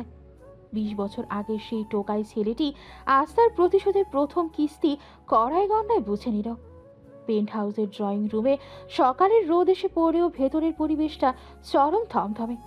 মেহের সোফায় বসে থরথর করে কাঁপছে, আর নয়ন তার সামনে দাঁড়িয়ে খুব শান্তভাবে নিজের কফির কাপে চুমুক দিচ্ছে। তুমি আমাকে ওই জানোয়ারের কাছে যেতে বলছো? তুমি জানো ও কাল রাতে কি করেছে? জানি মেহের, আর জানি বলি আপনাকে আজ সেখানে যেতে হবে। আমি যাব না। আকবর শিকদার একটা পিশাচ। আমি কাল নিজের কানে ওর আর তোমার কথা শুনেছি। ও আমাকে ছিঁড়ে খাবে। ছিঁড়ে খাওয়ার ক্ষমতা ওর নেই, ও শুধু এখন ভয় দেখাচ্ছে, কারণ ও বুঝে গেছে যে আমি কে। ও জেনে গেছে যে তুমি সেই 20 বছর আগের রিয়া। হ্যাঁ, আর সেই ভয়ের কারণেই ও এখন সবচেয়ে বড় ভুলটা করবে। ও আপনাকে ইনভেস্টমেন্ট মিটিংয়ের নাম করে সাভারের টেক্সটাইল ফ্যাক্টরিতে ডেকেছে, তাই না? ডেকেছে, কিন্তু আমি তো জানি ও আমার ইনভেস্টর নয়। ও আমার কোম্পানির সাপ্লাই চেক ব্লক করেছে। আপনি জানেন সেটা আমি জানি, কিন্তু আকবর এখনও বিশ্বাস করে যে আপনি ওকে অন্ধের মতো ভরসা করেন। আপনাকে এই বর্ষার নাটকটাই করতে হবে। তুমি আমাকে টোপ হিসেবে ব্যবহার করছো নয়ন। অবশ্যই, দাবার বোর্ডে রাজাকে মাত করতে হলে রানীকে তো একটু রিস্ক নিতেই হয়। ও যদি আমার গায়ে হাত দেয়, আমি তো মরে যাব নয়ন। আমি বেঁচে থাকতে এই শহরের কারো ক্ষমতা নেই আপনার ছায়া স্পর্শ করার। আপনি শুধু এই ফ্যাক্টরিতে গিয়ে ওর আসল রূপটা নিজের চোখে দেখে আসবেন। আমার খুব ভয় করছে নয়, আমি পারবো না। পারতে তো আপনাকে হবে। আপনার ওই অহংকার, ওই দম্ভ এখন কোথায় গেল? আপনি না মেহের চৌধুরী? আমার কোনো অহংকার নেই আর। তুমি সব ভেঙে দিয়েছো। আমি শুধু বাঁচতে চাই। বাস্তব হলে তো আগে আগুনের ভেতর দিয়ে হারতে হবে কুইন। যান, আপনার জন্য গাড়ি রেডি। তুমি কথা দিচ্ছ তো তুমি থাকবে ওখানে? আমার চায়া সবসময় আপনার সাথে থাকবে। শুধু নিজের ইগোটা পকেটে নিয়ে আকবরের সামনে গিয়ে দাঁড়াবেন। মেহের কাপা পায়ে প্যান্ট হাউস থেকে বেরিয়ে যায়। নয়ন কফি কাপটা টেবিলে রেখে একটা সিগারেট ধরায়। তার চোখের দৃষ্টিতে এক ভয়ঙ্কর শীতল হিসেব কষার ছায়া। দুপুর গড়িয়ে বিকেল। সাভারের পুরনো পরিত্যক্ত টেক্সটাইল ফ্যাক্টরির বিশাল লোহার দরজা ঠেলে ভেতরে প্রবেশ করে মেহের। চারপাশটা সেতে পুরনো মেশিনের গন্ধ আর ঘুটঘুটে অন্ধকার। আঙ্কেল, আপনি এখানে আছেন? আমাকে ওই পুরনো ফ্যাক্টরিতে কেন ডাকলেন? এসো মেহের মা, আমি তো তোমার জন্যই অপেক্ষা করছিলাম। অন্ধকারে ভেতর থেকে বেরিয়ে আসে আকবর শেখদার। তার মুখে সেই চিরচেনা অভিভাবকের হাসি নেই। বরং একটা বিকৃত পৈশাচিক কাঠিন্য। তার পেছনে 10-12 জন সশস্ত্র লোক দাঁড়িয়ে আছে। আঙ্কেল, এরা কারা? আর আপনি মিটিংয়ের জন্য এই জায়গাটা বাছলেন কেন? মিটিং তো হবে মা, তবে ইনভেস্টের জন্য নয়, টেক ওভারে। টেক ওভার মানে কি বলছেন আপনি? মানে খুব সোজা, এই ফাইলে তোমার কোম্পানির সব শেয়ার আমার নামে ট্রান্সফারের কথা লেখা আছে। তুমি চুপচাপ শুধু সাইন করে দেবে। আমি কেন সাইন করব? আপনি তো আমাকে সাহায্য করার জন্য বলেছিলেন। সাহায্য? মেহের মা, তুমি বড্ড বোকা। ওই সাপ্লাইয়ের চেইন আমি ব্লক করেছি যাতে তুমি বাধ্য হয়ে এসে আমার পায়ে পড়ো। আপনি আপনি আমার সাথে প্রতারণা করলেন? আমি আপনাকে বাবার মতো সম্মান করতাম। সম্মান দিয়ে কি করব আমি মা? আমার তো তোমার কোম্পানির কন্ট্রোল চাই, আর সাথে তোমাকে চাই। হোয়াট? আপনি এসব কি বলছেন আঙ্কেল?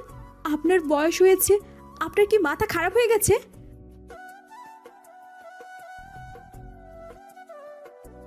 Shut up! আপনি একটা জানোয়ার। আমি কাল রাতে জেনে গেছি আপনি কতটা জঘন্য। ও, তার মানে ওই রাস্তার টোকাই নয়ন তোমাকে সব বলে দিয়েছে? নয়ন রাস্তার টোকাই নয়, উনি অ্যাফেক্স ইন্ডাস্ট্রির মালিক। মালিক তো ও হয়ে পড়েছে, আসল পরিচয় তো ওর ওই ড্রেনের ময়লা। ও হলো সেই রিয়াদ যার মাকে 20 বছর আগে আমি নিজে হাতে ছিঁড়েছিলাম। আপনি নিজের মুখে নিজের পাপ স্বীকার করেছেন। আপনার একটু ঘৃণা লাগছে না? ঘেন্না কেন লাগবে? পাওয়ার যার পৃথিবী তার। নয়ন ভেবেছে ও আমাকে ব্ল্যাকমেল করবে। আমি আজ ওর সবচেয়ে বড় দুর্বলতা শেষ করে দেব। আমি কারো দুর্বলতা নই, আপনি আমাকে আটকে রাখতে পারবেন না। মেহের ঘুরে দরজার দিকে দৌড়াতে চায়, কিন্তু আকবরের 2 জন লোক তার পথ আটকে দাঁড়ায়। আকবর ধীর পায়ে এগিয়ে এসে মেহেরের চুলের মুঠি শক্ত করে চেপে ধরে। ছাড়ুন আমাকে, আমার ব্যথা লাগছে। ব্যথা তো মাত্র শুরু হলো রাজকন্যা। তুমি খুব দেমাগ দেখিয়েছো এতদিন, তাই না? আজ তোমার সব দেমাগ আমি ফ্যাক্টরির ফ্লোরে পিষে মারবো। নয়ন আপনাকে জ্যান্ত পুঁতে ফেলবে। আপনি জানেন না ও কত ভয়ঙ্কর। ও আসার আগে তোমার খেলা শেষ হয়ে যাবে। সাইন কর এই পেপারে, না হলে তোমার এই সুন্দর চামড়া আমি নিজ হাতে তুলব। আমি মরে গেলেও সাইন করব না। মরার তো তারা কিসের? আগে আমার তৃষ্ণা তো মেটাতে হবে। আকবর শিকদার মেহেরের শার্টের কলার ধরে সজোরে একটা টান দেয়। শার্টের ওপরের কয়েকটা বোতাম ছিঁড়ে যায়। মেহের অপমানে আর আতঙ্কে চিৎকার করে ওঠে। তার সারা জীবনের অহংকার আর এলিট সমাজের ভণ্ডামি আজ এই পশুর খাঁচায় এক নিমিষেই চুরমার হয়ে যায়। বাঁচাও, কেউ আমাকে বাঁচাও। কেউ আসবে না মেহের, এই খাঁচায় আজ শুধু তুমি আর আমি। ফ্যাক্টরির বাইরে নয়নের কালো রেঞ্জ রোভার গাড়িটা কোনো শব্দ ছাড়াই এসে থামে। গাড়ির ড্যাশবোর্ডে মেহেরের শার্টে লুকানো মাইক্রোফোনের অডিও বাজছে। মেহেরের সেই বুক ফাটা আর্তনাদ শুনে নয়নের চোখের মনি স্থির আর ভয়ঙ্কর হয়ে ওঠে। কবির, তুই বাইরে থাকবি, কেউ যেন এই কম্পাউন্ড থেকে পালাতে না পারে। বস, ভেতরে কিন্তু 12 জন আর্ম গার্ড আছে। আপনি একা খালি হাতে। খালি হাতেই যথেষ্ট। আজ ওদের হাড়ের শব্দ আমি নিজের কানে শুনতে চাই। নয়ন গাড়ি থেকে নেমে খুব শান্ত পায়ে ফ্যাক্টরির পেছনের একটা ভাঙা দরজা দিয়ে ভেতরে প্রবেশ করে। তার পরনে একটা কালো টি শার্ট আর ডার্ক জিন্স। চোখে মুখে কোনো মানুষের ছায়া নেই, আছে এক আস্ত সাইকোপ্যাথ। ধরে রাখো, কে বেশি ছটফট করলে পা দুটা ভেঙে দেই। ছেড়ে দিন আমাকে, আল্লাহ আপনাদের বিচার করবে। মেহেরের কান্নাজড়িত গলা ফ্যাক্টরি ইকোতে আরো ভয়ঙ্কর শোনাচ্ছে। ঠিক তখনই ঘুটঘুটে অন্ধকারের ভেতর থেকে একটা ভারী লোহার চেইন মেঝের উপর দিয়ে টেনে আনার কর্কশ শব্দ শোনা যায়। কে ওখানে? কে আওয়াজ করছে? অন্ধকারের ভেতর থেকে কোনো উত্তর আসে না, শুধু চেইন টেনে আনার ঘষ্টানোর শব্দটা ক্রমশ কাছে আসতে থাকে। আকবরের গার্ডরা বন্দুক তাক করে অন্ধকারের দিকে এগিয়ে যায়। সামনে আয়, নলে গুলি করব। হঠাৎ করে অন্ধকারের ভেতর থেকে ভারী লোহার চেইনটা তীব্র বেগে শূন্যে উড়ে এসে গার্ড 2-এর গলায় সাথে সজোরে পেঁচিয়ে যায়। আটক। নয়ন এক হ্যাঁচকা টানে লোকটাকে অন্ধকারের ভেতর টেনে নেয়। একটা হাড় ভাঙার মট করে শব্দ হয়, আর তারপর সব চুপ। বাকি গার্ডরা ভয়ে কাঁপতে শুরু করে। ফায়ার কর, ফায়ার কর শালারা, ওই টোকাইটা চলে এসেছে। গার্ডরা অন্ধের মতো ফায়ার করতে শুরু করে, কিন্তু নয়ন কোনো সাধারণ ফাইটার নয়, সে অন্ধকারেরই রাজা। সে একটা ম্যাটারের পিলারের আড়াল থেকে বেরিয়ে এসে হাতে থাকা একটা বিশাল লোহার রেঞ্জ দিয়ে গার্ড একের হাঁটুতে পৈশাচিক জোরে আঘাত করে। ওরে বাবারে, আমার পা! পা তো তোর আগে ভেঙেছে, এখন শুধু আওয়াজটা হলো। নয়ন রেঞ্জটা ঘুরিয়ে লোকটার চোয়ালে এমন একটা আঘাত করে যে লোকটা রক্তবমি করে ফ্লোরে ছিটকে পড়ে। বাকি গার্ডরা একসাথে তেড়ে আসে। নয়ন তার হাতের চেইনটা চাবুকের মতো ব্যবহার করে। মেরে ফেল শালাকে! নয়ন একটু নিচু হয়ে গার্ড 3-এর পেটে রেঞ্জের উল্টো দিক দিয়ে একটা মারাত্মক গুঁতো মারে। লোকটার শ্বাস আটকে যায়। নয়ন লোকটার ঘাড় ধরে পাশের পুরনো মেশিনের ম্যাটারের বডিতে সজোরে আছড়ে মারে। তোদের আকবর ভাই তোদের বাঁচাতে আসবে না আজ। আজ তোদের মৃত্যু আমার হাতে। মাত্র 5 মিনিটের মধ্যেই ফ্যাক্টরির ফ্লোরে 12 জন প্রফেশনাল গার্ড রক্তমাখা অবস্থায় গোঙাতে থাকে। কারো হাত ভাঙা, কারো পা থ্যাতলানো। ফ্যাক্টরির ফ্লোরটা আক্ষরিক অর্থেই একটা কসাইখানায় পরিণত হয়েছে। মেহেরের দেয়ালের এক কোণায় কুকড়ে বসে থরথর করে কাঁপছে। তার চোখের সামনে এই বিভীষিকাই রক্তবন্যা। সবকিছু যেন স্বপ্নের মতো মনে হচ্ছে। তুই মানুষ না, তুই একটা শয়তান। আকবর সিং তার ভয় পেছাতে পেছাতে পকেট থেকে তার পার্সোনাল রিভলভারটা বের করে। নয়ন তখন একটা গার্ডের বুকের ওপর পা রেখে দাঁড়িয়ে আছে। তার টি শার্ট রক্তে ভিজে গেছে। শয়তান তো আমি তোর জন্যই হয়েছে একবার। গুলি করবি? কর। আমি তোকে শেষ করে দেব রিয়াদ। 20 বছর আগে যা পারিনি আজ তা করব। আকবর ট্রিগার চাপতে যায়, কিন্তু নয়ন বিদ্যুৎ গতিতে তার হাতের ভারী রেঞ্জটা সজোরে ছুঁড়ে মারে। রেঞ্জটা ছোড়া আকবরের ডান হাতের কবজিতে গিয়ে আঘাত করে। আহ! বন্দুকটা ছিটকে দূরে পড়ে যায়। আকবরের কবজির হাড় ভেঙে চামড়া ফুলে বেরিয়ে আসে। সে যন্ত্রণায় ফ্লোরে লুটিয়ে পড়ে গোঙাতে থাকে। নয়ন ধীর পায়ে তার সামনে এসে দাঁড়ায়। তোর এই ডান হাত দিয়ে তুই আমার মায়ের শাড়ি ছেলেছিলি, তাই না? আমাকে ছেড়ে দে, আমি তোকে আমার সব সম্পত্তি দিয়ে দিব। সম্পত্তি তো আমি কাল সকালে নিয়ে নেব। তুই শুধু এই বাঙ্গা হাতটার যন্ত্রণা উপভোগ কর। তুই আমাকে মেরে ফেল, আমাকে মুক্তি দে। মৃত্যু তো খুব সহজ আকবর, তোকে আমি এত সহজে মরতে দেব না। তুই বেঁচে থেকে তোর সাম্রাজ্যের পতন দেখবি। নয়ন আকবরের বুকে সজোরে একটা লাথি মেরে তাকে অন্ধকারের মধ্যে ফেলে রাখে। তারপর সে খুব শান্ত পায়ে মেহেরের দিকে এগিয়ে যায়। মেহের তখনও আতঙ্কে কাঁপছে। তার ছেঁড়া শার্টের ফাঁক দিয়ে তার কাঁধ দেখা যাচ্ছে। নয়ন, তুমি তুমি আমাকে বাঁচালে। আমি তো আগে বলেছিলাম কুহিন, আমার জিনিসে হাত দেওয়ার ক্ষমতা এই শহরের কারণে। আমি খুব ভয় পেয়েছিলাম নয়ন, ও আমাকে মেরে ফেলতো। ভয় তো আপনার অহংকারকে আজ পুরোপুরি ভেঙে দিয়েছে। এবার উঠুন। মেহের উঠতে গিয়ে টলে পড়ে যেতে নেয়। তার পায়ে বিন্দু মাত্র শক্তি নেই। নয়ন নিজের রক্তমাখা হাত বাড়িয়ে মেহেরকে এক ঝটকায় নিজের কোলে তুলে নেয়। কি করছো? তোমার গায়ে রক্ত। রক্তের গন্ধটা আজ থেকে আপনার অভ্যাসে পরিণত হবে মেহের, কারণ আপনার রক্ষাকর্তা এখন এক সাইকোপ্যাথ। মেহের আর কোনো বাধা দেয় না। সে তার 2 হাত দিয়ে নয়নের গলা শক্ত করে জড়িয়ে ধরে এবং নয়নের রক্তমাখা বুকে নিজের মাথা রাখে। তার সমস্ত জেদ, আভিজাত্য আর সামাজিক স্ট্যাটাস আজই লোকটার পেশিবহুল শরীরের বন্য ডমিনেন্সের কাছে চিরতরে আত্মসমর্পণ করে। আমাকে এখান থেকে নিয়ে চলো নয়ন, আমাকে তোমার কাছে নিয়ে চলো।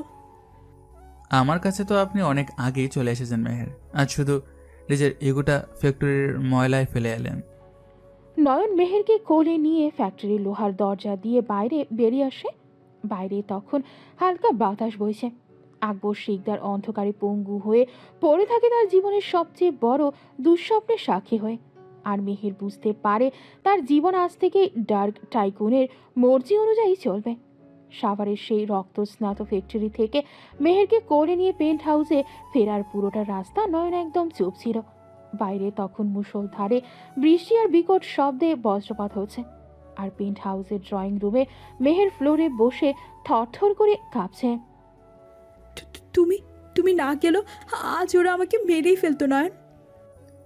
মেরে ফেলার তো কোনো প্ল্যান ছিল না মেহের, ও তো চেয়েছিল আপনার শরীর আর আপনার অহংকারটাকে ছিঁড়ে খেতে। আমি খুব বোকা নয়ন, আমি ওই জানোয়ারটাকে নিজের অভিভাবক ভেবেছিলাম। আমার পুরো এলিট সমাজটাই একটা গুন্ডামি। বন্ডামি তো বটেই। আপনার এই সোনার খাঁচার বাইরে পৃথিবীটা কতটা ভয়ঙ্কর আজ নিজের চোখেই তো দেখলেন। মেহের আর নিজেকে আটকে রাখতে পারে না।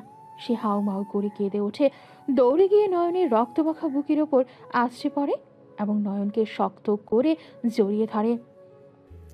আমাকে ক্ষমা করে দাও নয়ন। আমি তোমাকে ঘৃণা করেছি, ইনসাল্ট করেছি, কিন্তু তুমি আমার একমাত্র রক্ষক। রক্ষক তো আমি নই মেহের, আমি তো একটা সাইকোপ্যাথ যে কিনা আপনার চোখের সামনে 12 জন মানুষকে পিটিয়ে আধমরা করলো। ওরা মানুষ নয়, আর তুমি যাই হও, তুমি আমার, তুমি শুধু আমার। নয়ন মেহেরের দুই কাঁধ শক্ত করে ধরে তাকে এক ঝটকায় বিশাল কাচের জানালার সাথে চেপে ধরে। বাইরে বৃষ্টির ছাপটা, আর ভেতরে নয়নের পেশিবহুল শরীরের বন্য উত্তাপ ভিড়ের শ্বাস আটকে দেয়। আমি আপনার?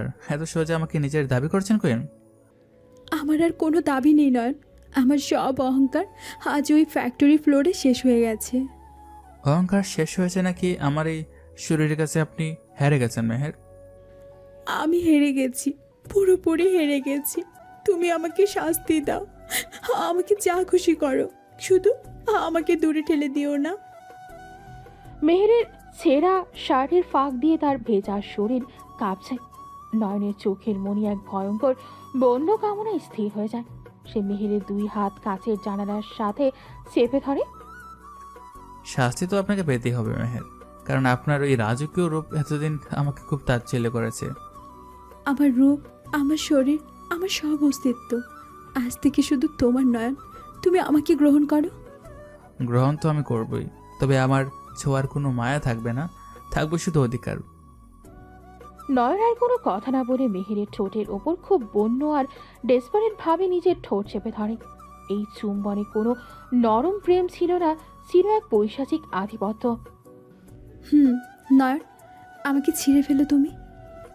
ছিঁড়ে তো আপনাকে আমি এমনভাবে ফেলবো যে আপনি আর কোনোদিনও নিজের অহংকারের কথা মনেও আনতে পারবেন না। নয়নের রুক্ষ আঙুলগুলো মেহেরের উন্মুক্ত শরীরে আগুনের মতো বিচরণ করতে থাকে। মেহের নিজের ভেতরের সবটুকু জেদার আভিজাত্য বিসর্জন দিয়ে নয়নের এই ডার্ক ডোমিনেন্সের কাছে নিজেকে সম্পূর্ণ সমর্পণ করে। রাতের বৃষ্টির শব্দের সাথে পেন্ট হাউসের এই নীল আলোয়া দুটি শরীর এক আদিম এবং বন্য খেলায় মেতে ওঠে। রাত 3টে। বেডরুমের বিশাল বিছানায় নয়নের গায়ের ব্ল্যাক শার্টটা জড়িয়ে গভীর ঘুমে আচ্ছন্ন মেহের।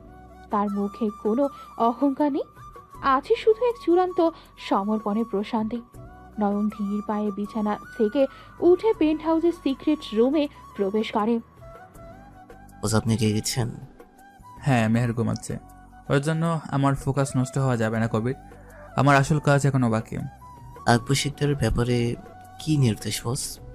আকবর শিকদারের মিডিয়া হাউস, ওর পলিটিক্যাল ডোনেশন ফান্ড, ওর আন্ডারওয়ার্ল্ড ক্যাসিনো আর নারী পাচারের যত ডেটা আমার কাছে আছে সব ডিবি পুলিশের কাছে লিক করে দেয়। সব ডেটা বস? তাহলে তো কাল সকালে আকবর শিকদারের পুরো শহরের সামনে নগ্ন হয়ে যাবে। আমি তো সেটা চাই। কাল সকালের সূর্য ওঠার আগেই ওর ওই সাজানো সাম্রাজ্য আমি মাটিতে মিশিয়ে দেব। কিন্তু বস, আকবর যদি বুঝতে পারে যে আমরা এই ডেটা লিক করেছি, ও তো মরিয়া হয়ে আপনাকে অ্যাটাক করবে। মরিয়া ইঁদুর তো ফাঁদে পা দে তাড়াতাড়ি, তুই শুধু ওর পালানো সব রাস্তা বন্ধ করে দে। নয়ন সিক্রেট রুমের মনিটরের দিকে তাকায়, যেখানে আকবর শিকদারের ছবি জ্বলছে। নয়নের চোখে কোনো প্রেম বা দুর্বলতা নেই, শুধু এক ভয়ঙ্কর প্রতিশোধের আগুন দাউ দাউ করে জ্বলছে। 20 বছর আগে তুই আমাকে রাস্তায় ছুঁড়ে ফেলেছিলি আকবর। কাল সকালে এই ঢাকার শহর দেখবে ছাই থেকে উঠে আসা আগুন কিভাবে তোকে পোড়ায়। সকালের আলো ফোটার সাথে সাথেই ঢাকা শহরে একটা বিশাল সুনামি আসছে পড়ে। প্রতিটি নিউজ চ্যানেল আর সোশ্যাল মিডিয়ায় শুধু আকবর শিকদারের নারী পাচার, খুন আর ক্যাসিনোর অবৈধ লেনদেনের ভিডিও ফাঁস হয়ে গেছে। রফিক, এই নিউজগুলো কারা ছড়াচ্ছে? হোম মিনিস্টারকে ফোন দেই। বস, কেউ ফোন ধরছে না। আপনার কোম্পানির শেয়ার 0 হয়ে গেছে। ডিবি পুলিশ আমাদের মেন গেট ঘিরে ফেলেছে। কি বলছিস তুই? আমার এত বছরের সাম্রাজ্য এক রাতে শেষ হয়ে গেল? বস, আমাদের পালাতে হবে। পেছনের গেট দিয়ে গাড়ি রেডি আছে। আকবর শিকদার পাগলের মতো তার আলমারি থেকে কিছু ক্যাশ আর পাসপোর্ট ব্যাগে ভরে পেছনের দরজা দিয়ে বের হতে যায়। ঠিক তখনই তার ফোনে একটা আননোন নাম্বার থেকে মেসেজ আসে। আকবর মেসেজ পড়ে। নয়নের মেয়ের কবরস্থানে, সাভার হাইওয়ে। ও নিজের মায়ের কবরটা ওইখানে রেখেছে। বস, মেসেজে কি লেখা আছে? ওই হারামজাদা নয়ন আমার সাম্রাজ্য শেষ করেছে। আমি ওর মায়ের কবর ডিনামাইট দিয়ে উড়িয়ে দিব। আমাদের শেষ 20 জন লোক নিয়ে ওইখানে চল রফিক। আকবর শিকদার তার কনভয় দিয়ে ডিবি পুলিশের চোখ ফাঁকি দিয়ে সাভারের হাইওয়ের দিকে তীব্র গতিতে ছুটে যায়। রাস্তায় বসে সে নয়নের নাম্বারে কল করে। হ্যালো আকবর সাহেব, সকালের নিউজগুলো কেমন দেখলেন? তোর এত বড় সাহস নয়ন! তুই আমার সব শেষ করে দিয়েছিস। এখন কোথায় যাচ্ছি জানিস? তোর মায়ের কবরে। আমার মায়ের খবরে তো যাওয়ার যোগ্যতা তোর নেই। ওই কবর ডিনামাইট দিয়ে উড়িয়ে দিব। তুই আমাকে চিনিস না। খুব শান্ত গলায় বলছি, শোন, তুই তো তোর নিজের কবরই পা দিয়েছিস আকবর, পারলে বেঁচে ফিরে দেখা। নয়ন ফোনটা কেটে দেয়। আকবর রাগে ফোনটা আছড়ে ভেঙে ফেলে। সে জানে না যে সে নিজে থেকেই এক ভয়ঙ্কর মৃত্যু ফাঁদের দিকে ছুটে যাচ্ছে। সাভারের হাইওয়ে ছাড়িয়ে একটা নির্জন এলাকা। আকবরের গাড়িগুলো সেখানে এসে থামে। চারপাশটা ম্যাটারের বিশাল দেওয়াল দিয়ে ঘেরা। মুষলধারে বৃষ্টি পড়ছে। রফিক, দেওয়াল ভেঙে ভেতরে ঢোক। এইখানেই ওর মায়ের কবর আছে।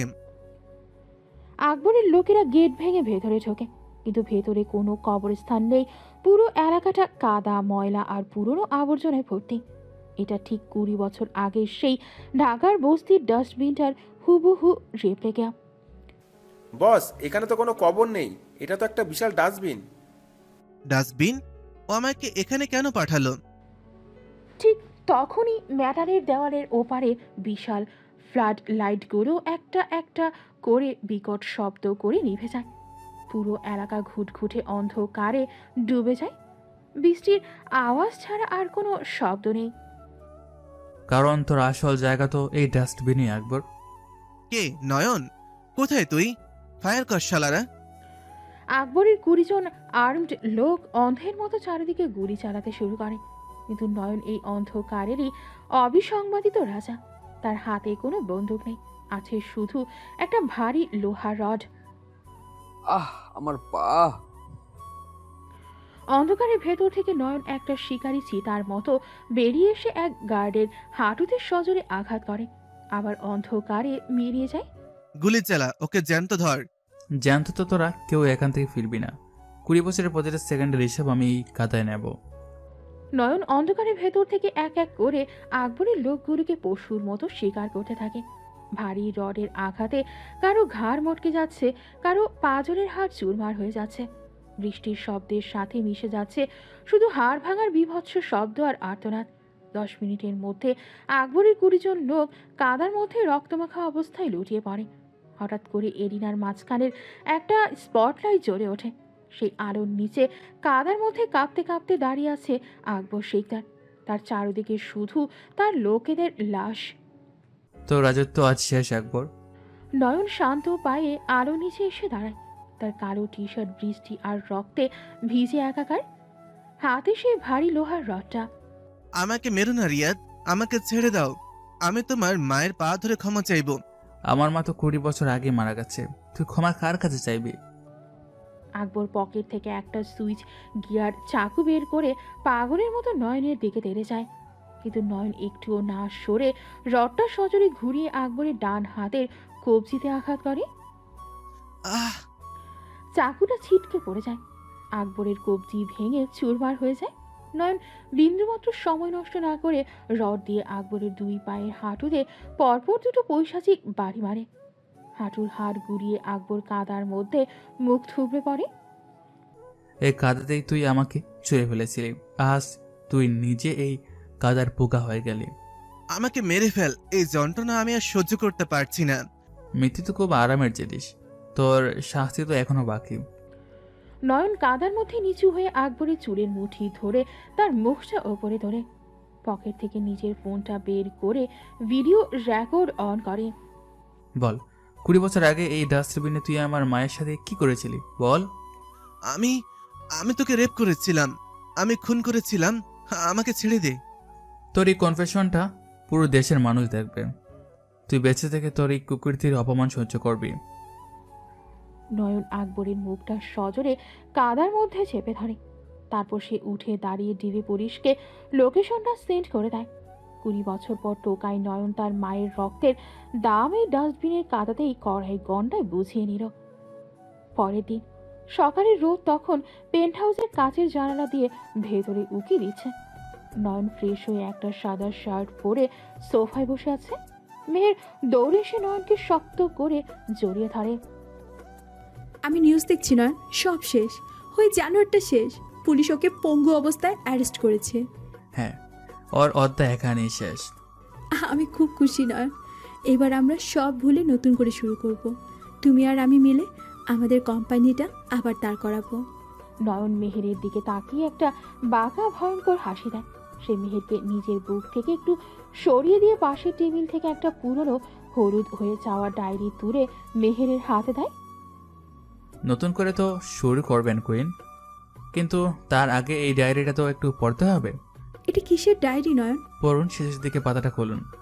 মেহের কাপা হাতে ডায়েরির শেষ পাতাটা খোলে। সেখানে একটা এগ্রিমেন্ট পেপার এবং কিছু জার্নাল এন্ট্রি রাখা আছে।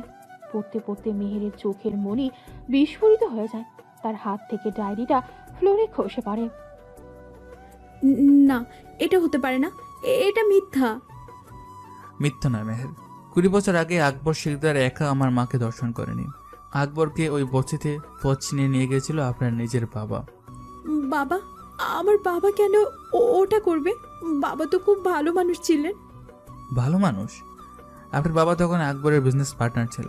একটা বিশাল টেক্সটাইল ডিল পাওয়ার জন্য আপনার বাবা নিজেই আমার অসহায় মাকে আকবরের হাতে খেলনা হিসেবে তুলে দিয়েছিল। না, তুমি মিথ্যে বলছো। আমার বাবা এমন পশুর মতো কাজ করতেই পারে না। ডায়েরির সিগনেচার তো আপনার বাবারই মেহের। আপনার এই বিশাল রাজপ্রাসাদ, আপনার এই রূপ, আপনার এই টেক্সটাইল কোম্পানি সবকিছু আমার মায়ের রক্তের উপর দাঁড়িয়ে আছে। মেহেরের মাথা ঘুরতে থাকে। তার মানে সে যাকে এতক্ষণ নিজের রক্ষক ভাবছিল, সে আসলে তার বাবার পাপের প্রতিশোধ নিতেই তার জীবনে এসেছে। তুমি তুমি আমাকে ভালোবেসে বাঁচোনি।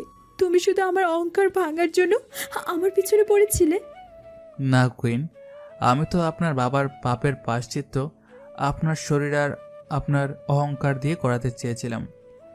আমি চেয়েছিলাম আপনি জানুন আপনার পুরো অস্তিত্বটাই একটা নোংরা পাপের ফসল। মেহের এই চরম এবং বিভৎস সত্যটা সহ্য করতে পারে না। সে বুঝতে পারে তার পুরো জীবনটাই একটা মিথ্যার ওপর তৈরি। সে কাঁদতে কাঁদতে পেন্ট হাউসের দরজার দিকে ছুটতে চায়। আমি থাকবো না এখানে। আমি তোমার এই পাপের প্রাসাদে এক মুহূর্ত থাকবো না। পালাবেন কোথায় মেহের? নয়ন এক ঝটকায় মেহেরের হাত শক্ত করে ধরে তাকে নিজের বুকের সাথে সজোরে মিশিয়ে নেয়। মেহেরের কোনো শক্তি নেই নয়নের এই পৈশাচিক শক্তির সাথে লড়াই করার। ছেড়ে দাও আমাকে। তুমি আমাকে ব্যবহার করেছো। তুমি আমার বাবার পাপের শাস্তি আমাকে দিচ্ছ। শাস্তি তো এটাই মেহের, যে আপনার বাবার ওই অহংকারী রাজকন্যাকে আজীবন এই টুকাইটার পায়ের কাছে দাসী হয়ে থাকতে হবে। আমি মরে যাব না, কিন্তু তোমার বন্দিনী হয়ে থাকবো না। মৃত্যু তো আপনার হাতে নেই কুইন। আপনার জীবন, আপনার শরীর, আপনার শ্বাস সব এখন আমার। নয়ন আর কোনো কথা না বলে মেহেরের ঠোঁটে একটা বন্য অধিকার বোধ আর ডার্ক পেশন মেশানো চুম্বন করে। মেহের প্রথমে ফুপিয়ে কাঁদতে থাকে, কিন্তু ধীরে ধীরে তার সমস্ত দম্ভ, আভিজাত্য আর অস্তিত্ব ভুলে গিয়ে এই ডার্ক বিলিয়নিয়ার সাইকোপ্যাথের পেশিবহুল শরীরের কাছে চিরকালের জন্য নিজেকে সমর্পণ করে নেয়। ঢাকার আকাশ পরিষ্কার হয়ে এলেও মেহেরের জীবনে নেমে আসে এক অনন্ত ডার্ক রোমান্সের অন্ধকার। সমাপ্ত।